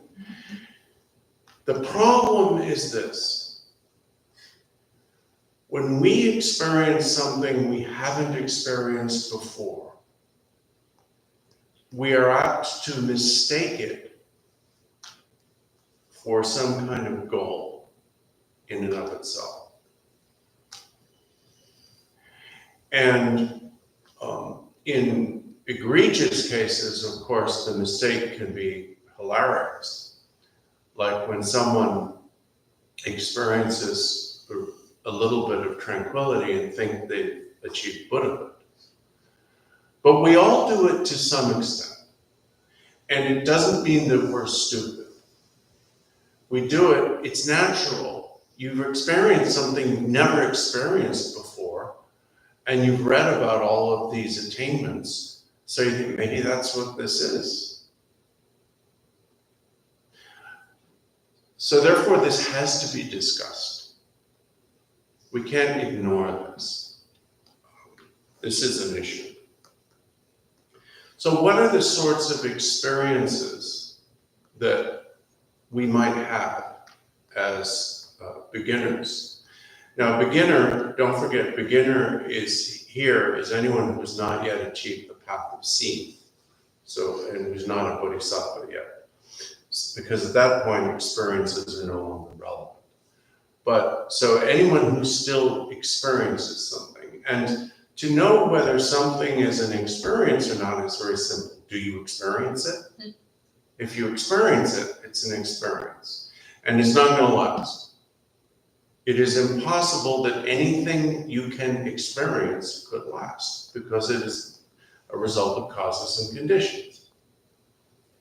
So that, the punchline to this joke here is simply this. If you experience it, it's experience, not realization.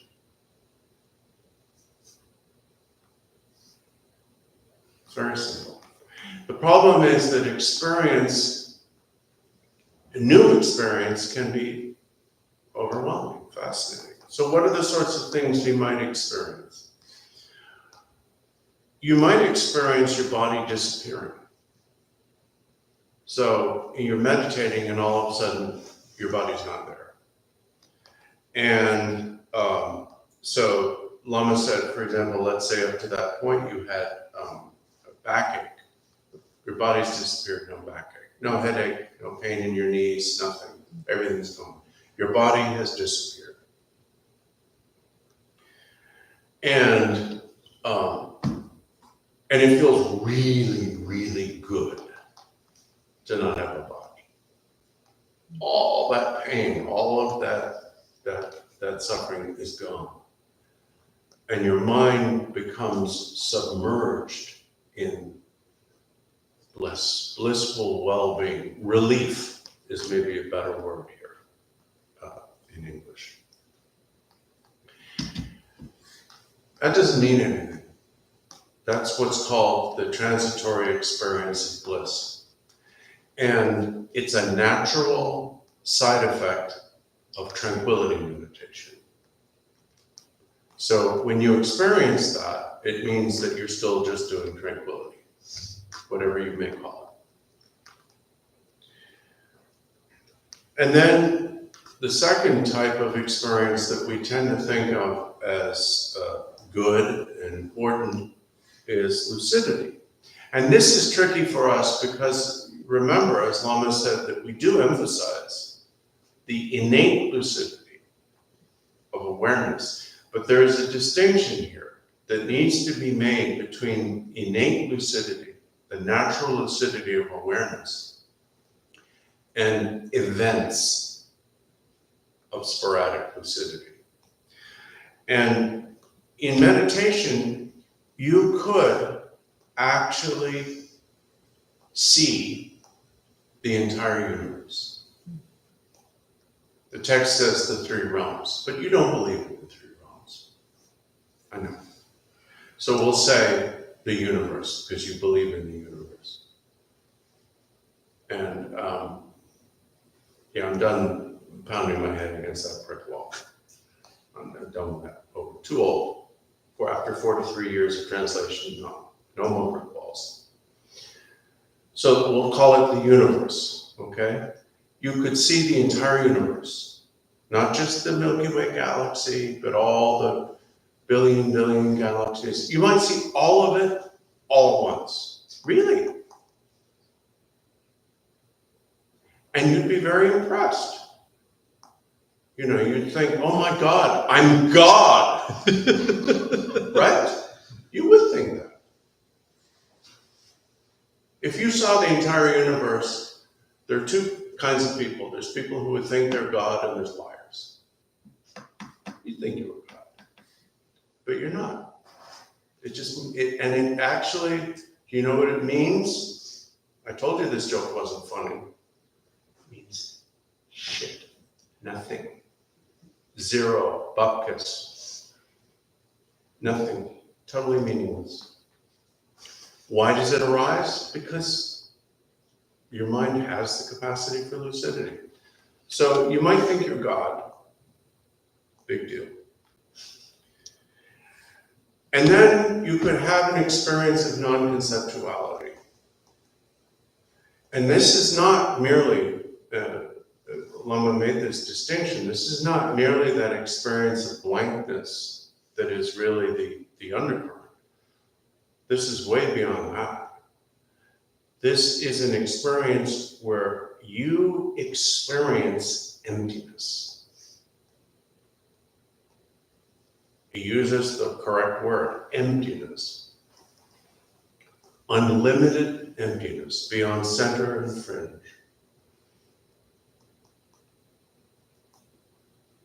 And you would think, Dhammakaya, I realized the Dhammakaya. Horseshit. You haven't realized crap. You haven't realized one of your toenails. Those three experiences will arise, not can arise, will arise. The order is uncertain. And you will have to deal with self-deception.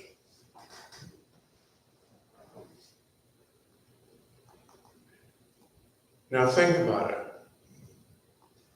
When you experience better, when you feel better than you ever thought you would feel, aren't you going to think you've achieved something?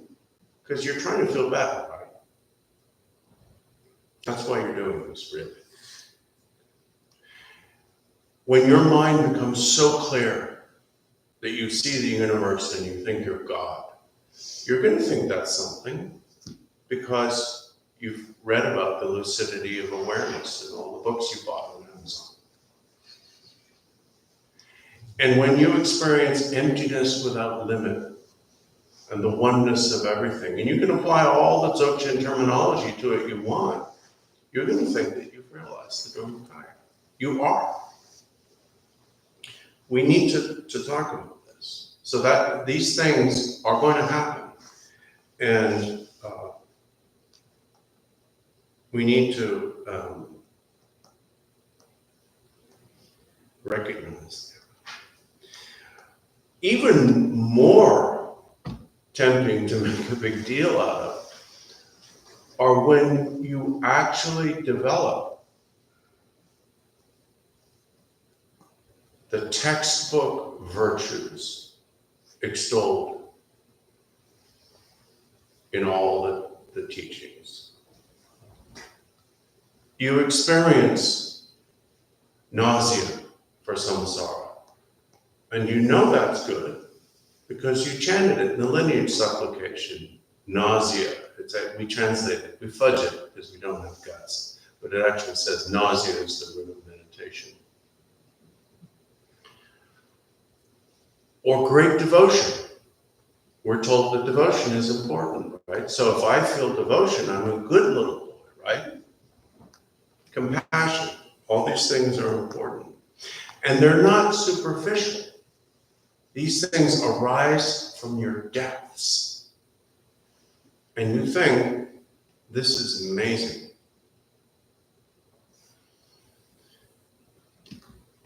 As soon as you identify any of these experiences, being God, being Buddha, Dharmakaya, devotion, all these things that you've described, which you think of as that, they vanish. They vanish like mist in hot sunlight. And so the tricky thing about them is, if they don't arise, that's not good, because it means you're not getting anywhere. They have to arise. And you can't ignore them. That's not good either. But you can't think that they have any value. And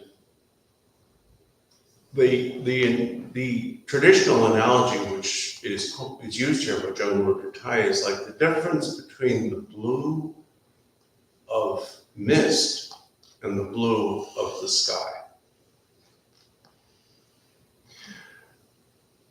There are days where you look at the sky and you see a blue that is illuminated because the sun is shining through it, but it's not a clear sky, it's actually mist. Similarly, we mistake all these experiences for the innate attributes of pure awareness. And in a sense, we're not to blame for making these mistakes, because these experiences arise because of the innate attributes of pure awareness. But the experiences themselves do not mean that we have gotten anywhere or reached any kind of resolution or recognition. And Lama said, this is a huge problem. Even though everybody talks about this, I mean, here we're talking about it now in this book. Every book on meditation, Mahamudra or Dzogchen in our tradition talks about this. Everybody identifies this problem. Everybody, whether it's a long or a short text, will say if you fixate on bliss, you'll be reborn as a deva of the desire. I know you believe in that. If you fixate on lucidity, you'll be born as a deva of the former, which you also don't believe. And if you fixate on non-conceptuality, you'll be reborn as a deva of the formless form, which you neither understand nor believe. And every book says that. And yet it's still a problem, Lama said, for our tradition, an ongoing problem. And it's not a one-directional problem. It's a two-way highway of, and this is what we thought was funny, you're not gonna laugh. It's a two-way highway of institutional corruption. What happens? Naturally, the meditator goes to their Lama. And they say, Lama, I've experienced this. I saw the entire universe.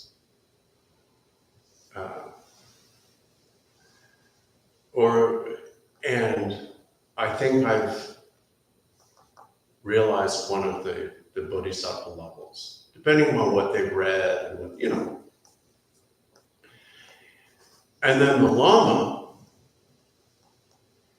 especially if the person is wealthy, they don't want to upset them, do they? Right. The Lama will often say, oh, yes. Now, sometimes the Lama is diplomatic, and they don't say, yes, you have. My daughter, my son, you have realized this. Sometimes they're diplomatic, and they say, I haven't realized that, so I'm not qualified to assess your experience or realization. Now, in the Tibetan context, the Tibetan would understand what that really means, which means that the Lama is saying, look, let's get real. I haven't achieved anything. It seems unlikely that you have. Let's just drop But the polite way to say that is, I lack the realization to assess your great experience. But what people outside the, let's say, the origin culture of this tradition, and all over the world, hear when a Lama says that, says, oh, I'm incapable. And hey, as a translator, I've been on the front lines of this battle. I've seen it. What the person hears is Lama so-and-so or so-and-so Rinpoche modestly denied such realization and said that he couldn't, it's always a he, right? He couldn't assess my level of experience. I must be pretty high. In other words, they hear the politeness of the Lama as a validation of their horseshit. The next step, and this is where Lama said that the real corruption starts.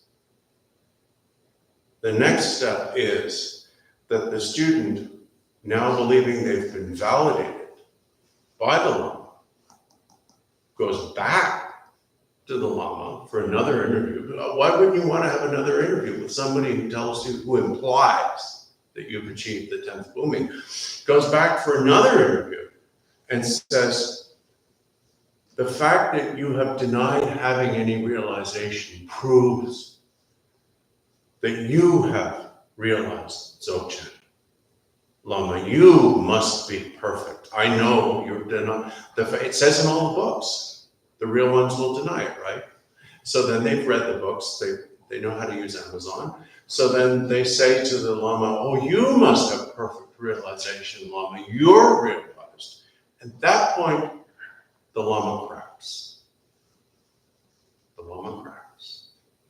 And 9 out of 10 folks, at best, will crack at that moment.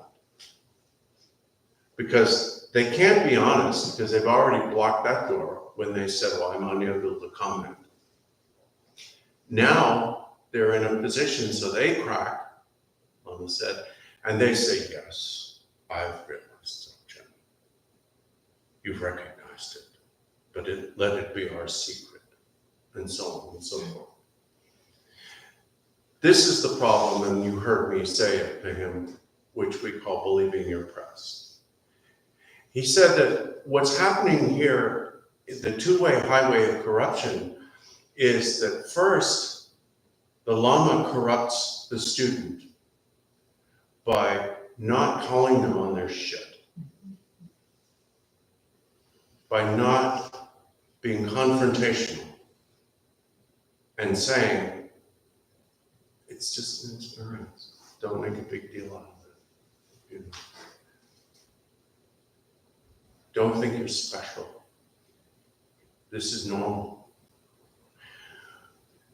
So the first highway, the first direction was the Lama corrupting the student. The second direction, which seals the deal, is the disciple or student corrupts the Lama. And then you have a transactional relationship of mutual corruption. And this is an ongoing problem. So that's the joke that we were laughing about, that apparently, as I predicted, you don't find funny.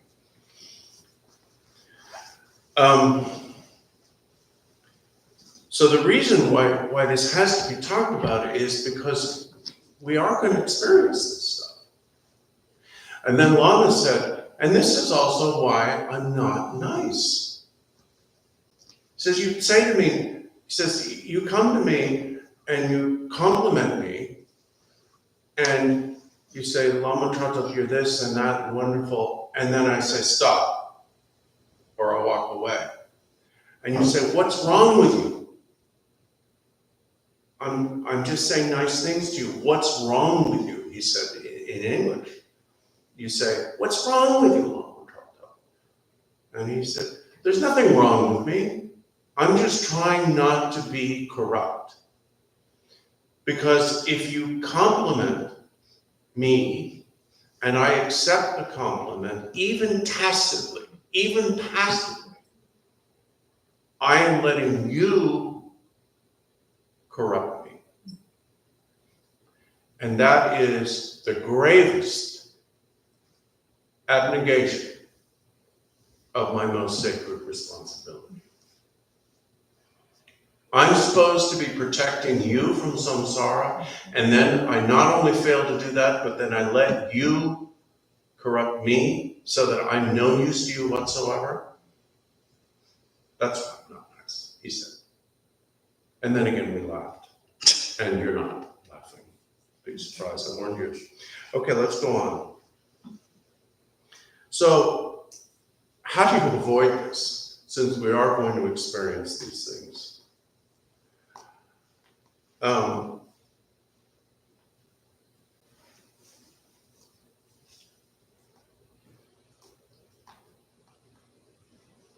If you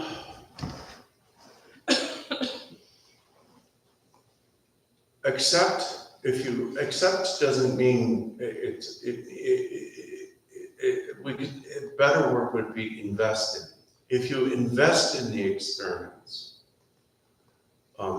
it controls you. Jamgon Lodro Thaye says you come under the control of the experience.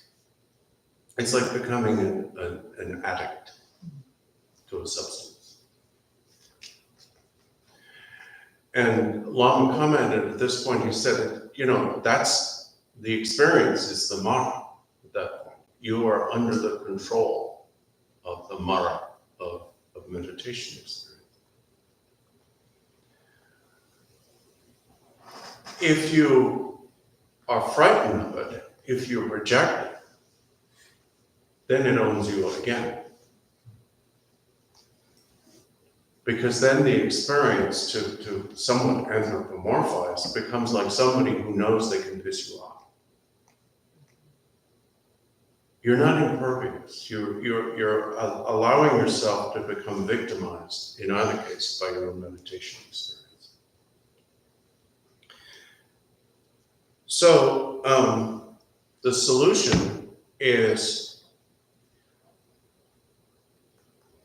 don't be pleased or displeased. Note the experience, but treat it as you would treat any other experience. And we're talking about this because obviously that's difficult, right? I mean, if you see the whole universe and you think you're God, it's hard to treat that as just a random event. But that's what we have to do. I'm seeing everything. I'm Buddha. I got the electric man. But there is a way to do this that is available to all of us right now. And that is simply when the experience arises, as overwhelming, potentially overwhelming as it may be, there is one way to not surrender your autonomy or agency to the experience. And that is look at what is experiencing it. Don't look at the experience. Look at that which experiences it. That may not cause the experience to stop, but it caused the experience to be rendered neither beneficial nor harmful.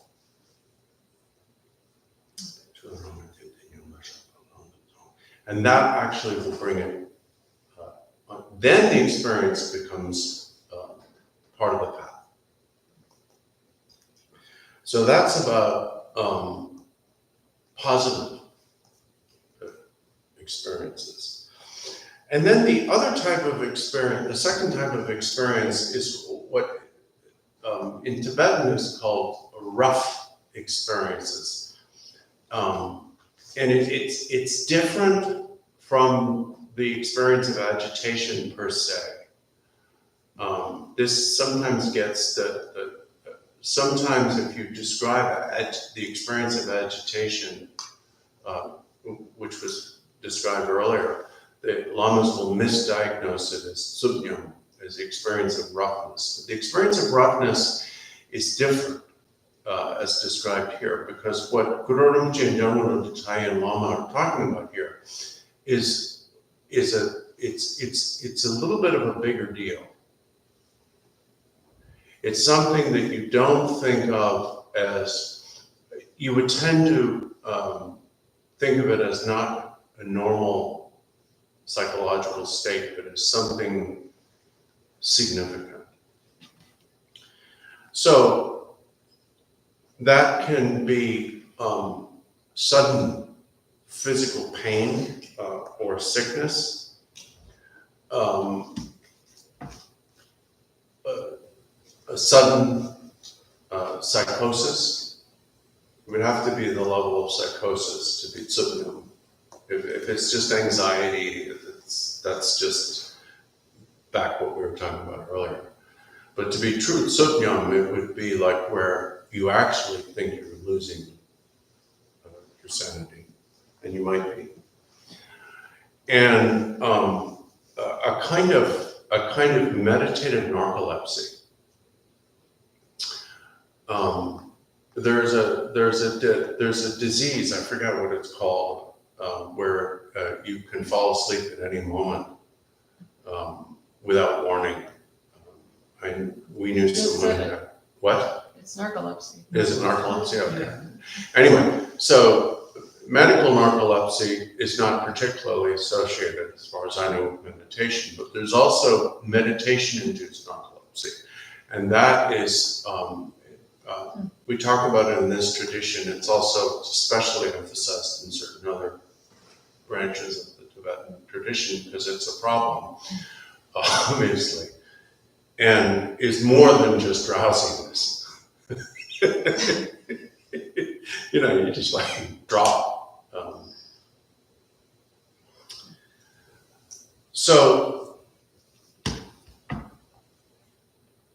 the solution here is analogous to the solution to the so-called good experiences. With the good experience, you have to be willing to look at that which experiences them, which entails obviously not overvaluing the experience itself.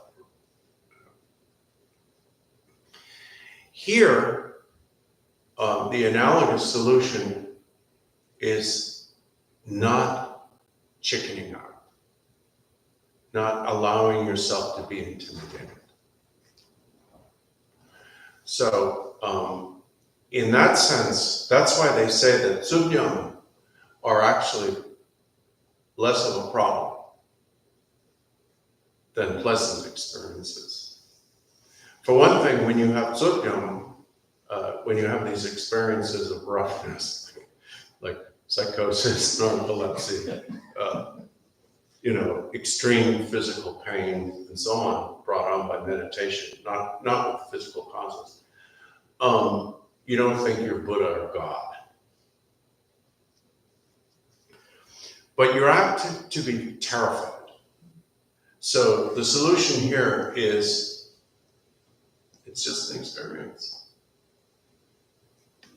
And it's not going to last. It's just an experience. Now, if you think there's a physical problem, obviously you deal with that appropriately. But this is talking about when it arises purely as a result of meditation. Because as soon as you surrender to the experience, as soon as you say, okay, I can't deal with this, I give up, you've just undone all your training. You know that you press that delete button, you just deleted all your training, all your practice up to that point. not only are you acting as an ordinary person, you have become at that moment an ordinary person. And everything you've done up to that point, if you chicken out, is now useless, deactivated, canceled. So,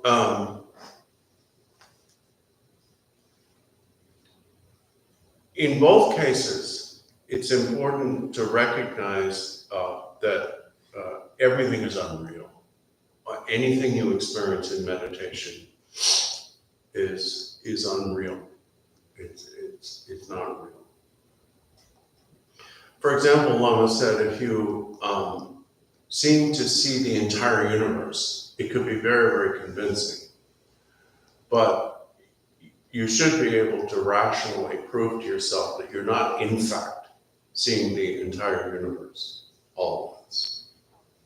Your senses are not capable of that. You might seem to be, but it's a hallucination. In other words, you're not God.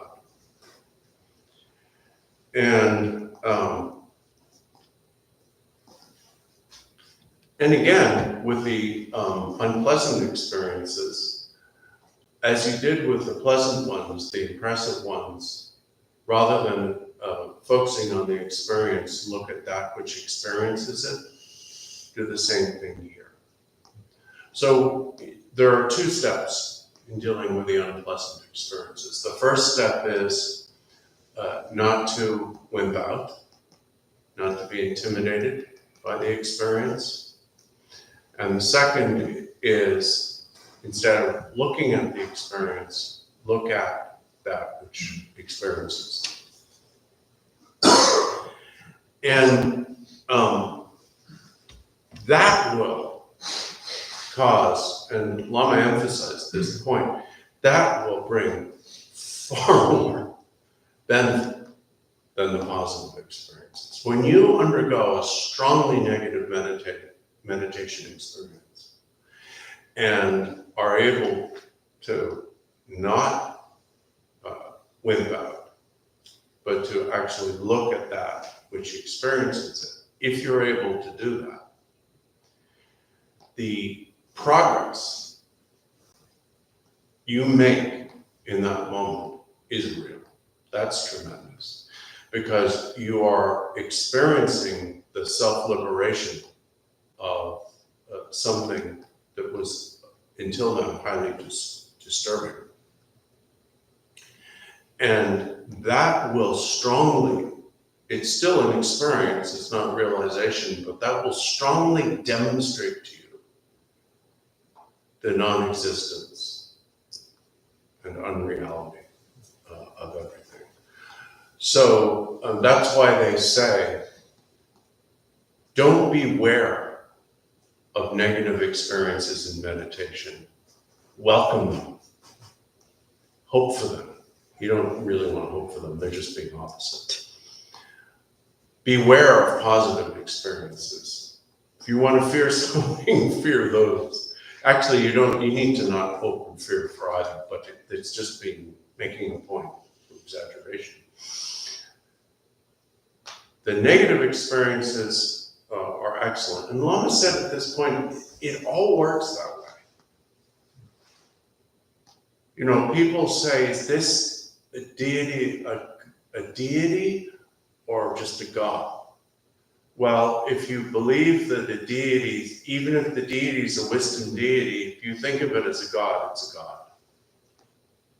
And if you worship a god or even a spirit as a wisdom deity, you receive a wisdom deity's blessing.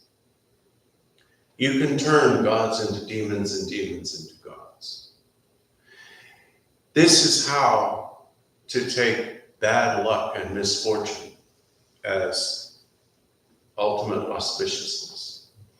This, he said, is how to transform mishaps into attainment, into siddhi. This is the key point. Simply, when something strongly unpleasant arises in meditation, not to look at it, but to look at that which experiences it. And then finally, and we're almost done, for the morning are those experiences that are neither seemingly beneficial nor seemingly harmful. And you might say, well, why are we enumerating these among these super impressive or disturbing experiences if they're not either impressive or disturbing? They're neutral, but they could seem like a big deal for the same fundamental reason that they're new. There's something you've never experienced before. You're doing something new with your mind, you can experience new stuff. The reason for these experiences, the neutral experiences among others, is, remember yesterday we talked about the all-basis consciousness that it is formed. In fact, it's never actually formed, but it seems to be formed when a mind fails to or does not recognize its own nature. So when the mind doesn't recognize its own nature, as we saw, in that absence of recognition, it becomes sticky and stuff sticks to it. Since this has been going on throughout beginningless time, a great deal of stuff has stuck to the flypaper of our all-basis consciousness. And most of it is dormant. Now, the dormancy here is different from the undercurrent. The undercurrent is, if anything, subconscious, but not unconscious. Here we're talking about a dormant or latent habits within the all-basis that are truly dormant, truly not visible to us, until we meditate. And that can activate them. So you have the seeds within you, within your all-basis, of all sorts of appearances and things of samsara and nirvana.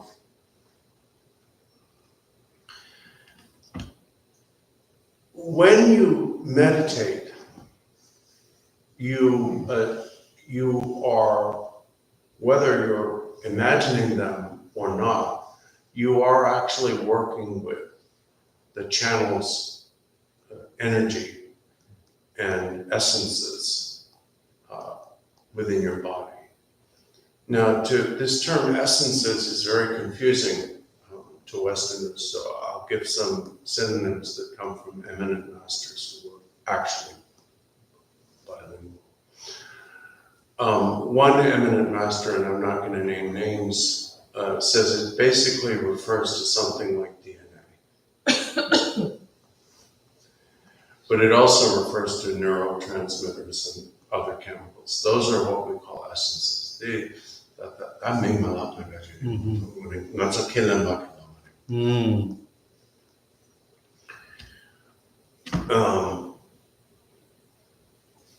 So those essences, we don't experience them directly, but they're operative. You know, we know that our neurotransmitters are operative, and we know that our DNA is operative, and there are 1,000 other things that are included in this category. So when we practice meditation through physical posture and adopting the position or stance of the mind, in other words, doing something new with the mind, we stimulate these things, these latent or dormant seeds that are present in our, among other things, in our, we would say our nervous system, I guess, because our body, obviously our DNA and neurotransmitters are part of our bodies. Our body, don't forget, is the karmic maturation of the seeds planted in the all bases. So therefore it bears those seeds, it carries those seeds. In short, you start to see things. And the things that you see are in meditation experience can be all sorts of stuff that you've never seen before, and can be very impressive. It's classified here as neither beneficial nor threatening because it's not beneficial because it doesn't necessarily make you think you're God or the Buddha. And it's not necessarily threatening because you're not seeing something that frightens you. But it's something.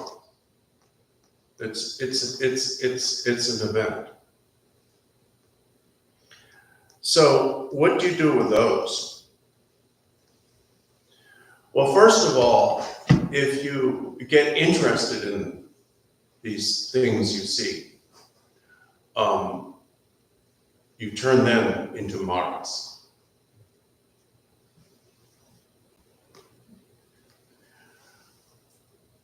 So you might say, well, okay, I'll just ignore them. No, that's not right either. Because if you ignore them, you're merely repressing them. You're not bringing them onto the path.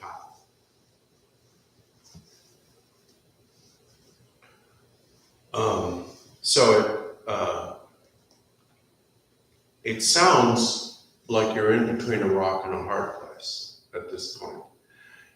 Don't pursue them or be impressed by them, and don't ignore them. What do you do? The third possibility is to not judge them. That's the key.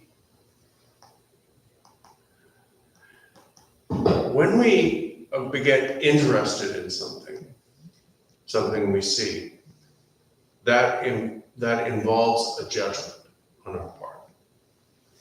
The judgment that the thing is worth pursuing. So don't do that. And when we ignore something, Jamgon Lodro Thaye says, that also involves a judgment. We're adopting the attitude that we're making the judgment that it's not worthwhile. So don't judge these things that you see. And if you do that, if you just, as Guru Rinpoche said in the root text, just let them be. Don't try to ignore them. Don't try to pursue them. Then they are free of themselves. And when it's said that they are free of themselves, so a lot of times we translate this as self-liberated. That's actually more correct in the lower vehicle, but in Dzogchen it's not really correct. You have to say already free. They are free, and that means you are free in that sense. Now, understand this, what this is not saying. This is not saying that in that moment you achieve final liberation. It's saying that that experience is free. That experience is part of the path. That experience is no longer either a cause or result of bondage. Instead, you're experiencing the natural freedom of all things in that experience, simply by neither pursuing or judging them to be worthwhile pursuing or worth pursuing, nor ignoring through judging them to be worthless these appearances, these visions.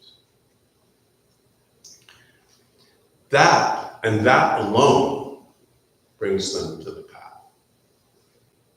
And this is an incredibly important point that is often underemphasized and misunderstood.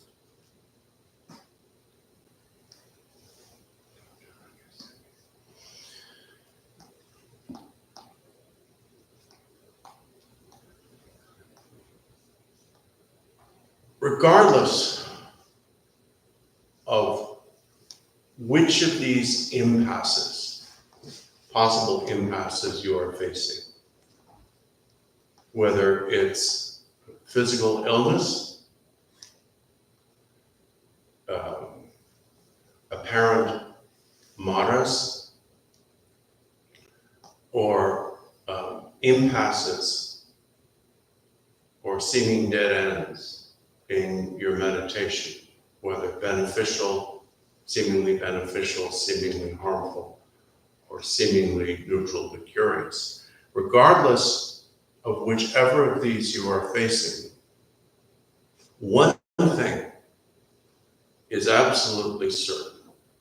There is one fact about all of these that we must remember.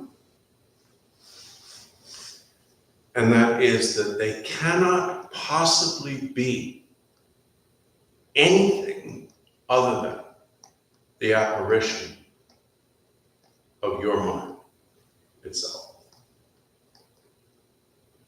Now, if you can sustain that recognition, then that will free you from any judgment about any of these things. It will free you from attempting to pursue any experience thinking it's good. It will free you from attempting to avoid or stop any experience thinking it's bad. It will free you into a state where there is nothing to do. There is nothing that needs to be done. So, and Lama put Paltro Rinpoche at this point, as Paltro Rinpoche said, if you experience bliss, just be that bliss and let it, we would say let it be. If you experience lucidity, just be that. If you try to separate yourself from it, if you try to objectify it, then you're binding yourself. When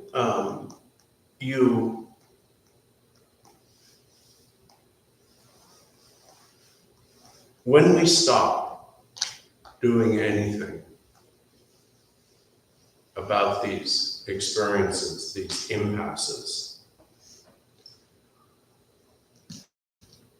we are, in stopping that, we are stopping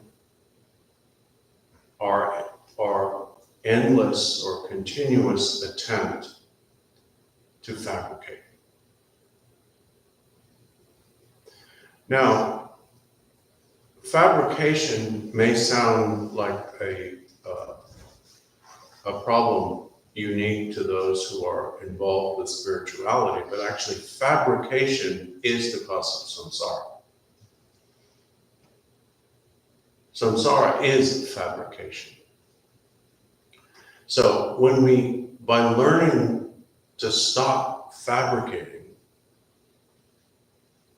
we're left with nothing except our own natural pure awareness.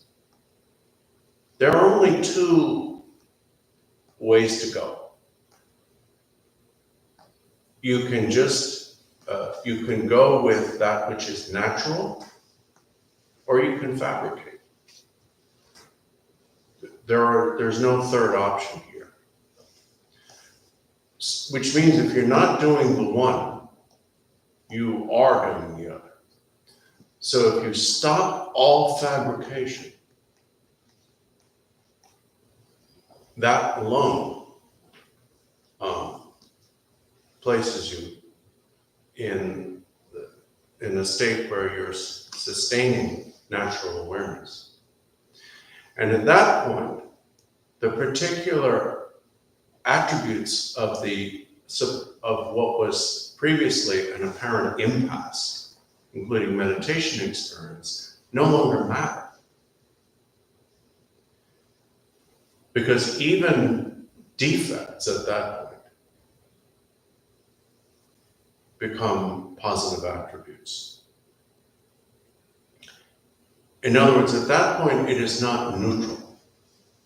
Neutrality itself is fabrication. It is positive.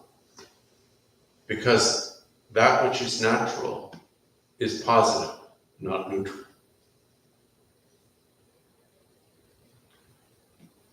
And he closes this section with a quotation from the Menga and Hung Kang Shung Hai.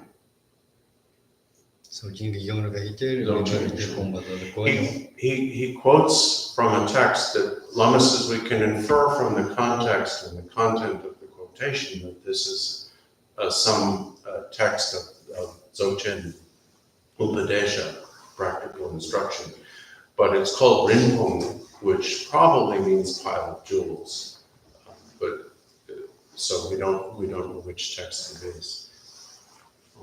Chishina Bimagi Tiki, Menga Japan Jena Sebatan Little Mongol Bimagi Chisamari. It might be one of the older original Dzogchen teachings, possibly from one of the heart essence.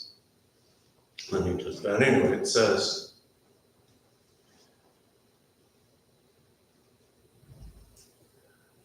by resolving your resolution, your recognition of the nature, your nature, you grasp the ground or basis of experiencing pure awareness. In that way, you will realize, or you realize, whatever appears and whatever happens to be Dhammata. You will therefore know how to transform defects into qualities. If in that way you know how to turn obstacles into siddhi, then no matter what defects may occur or may arise, and no matter what impediments you may experience or face, they will become tremendous friends on the yogi's path. Lots of studies, huh? It's lots of, okay. Now dedication. Sonam de tamji sebani tomne nipe trana pamze Kiega namje bala roba ye sipe soden roba yo gewan de jiwoga sona yige zozo de sona yige de zon tamba kenye toba yo sanjo zimne rambo je maje bana jeje Kiba nyamba meba da kone kondo mewa yo simje tamje deda denja je ngendo tamje tata tomba sanja samba ganda saryo ba deda kanje mola raba yo sanje reje zenzen dambe ga jarga duya Saje mezon jeve sanga je sige sonda jabe praji yo. Lazo, what is it? Sorry, it's a little too late. It's all good. Thank you.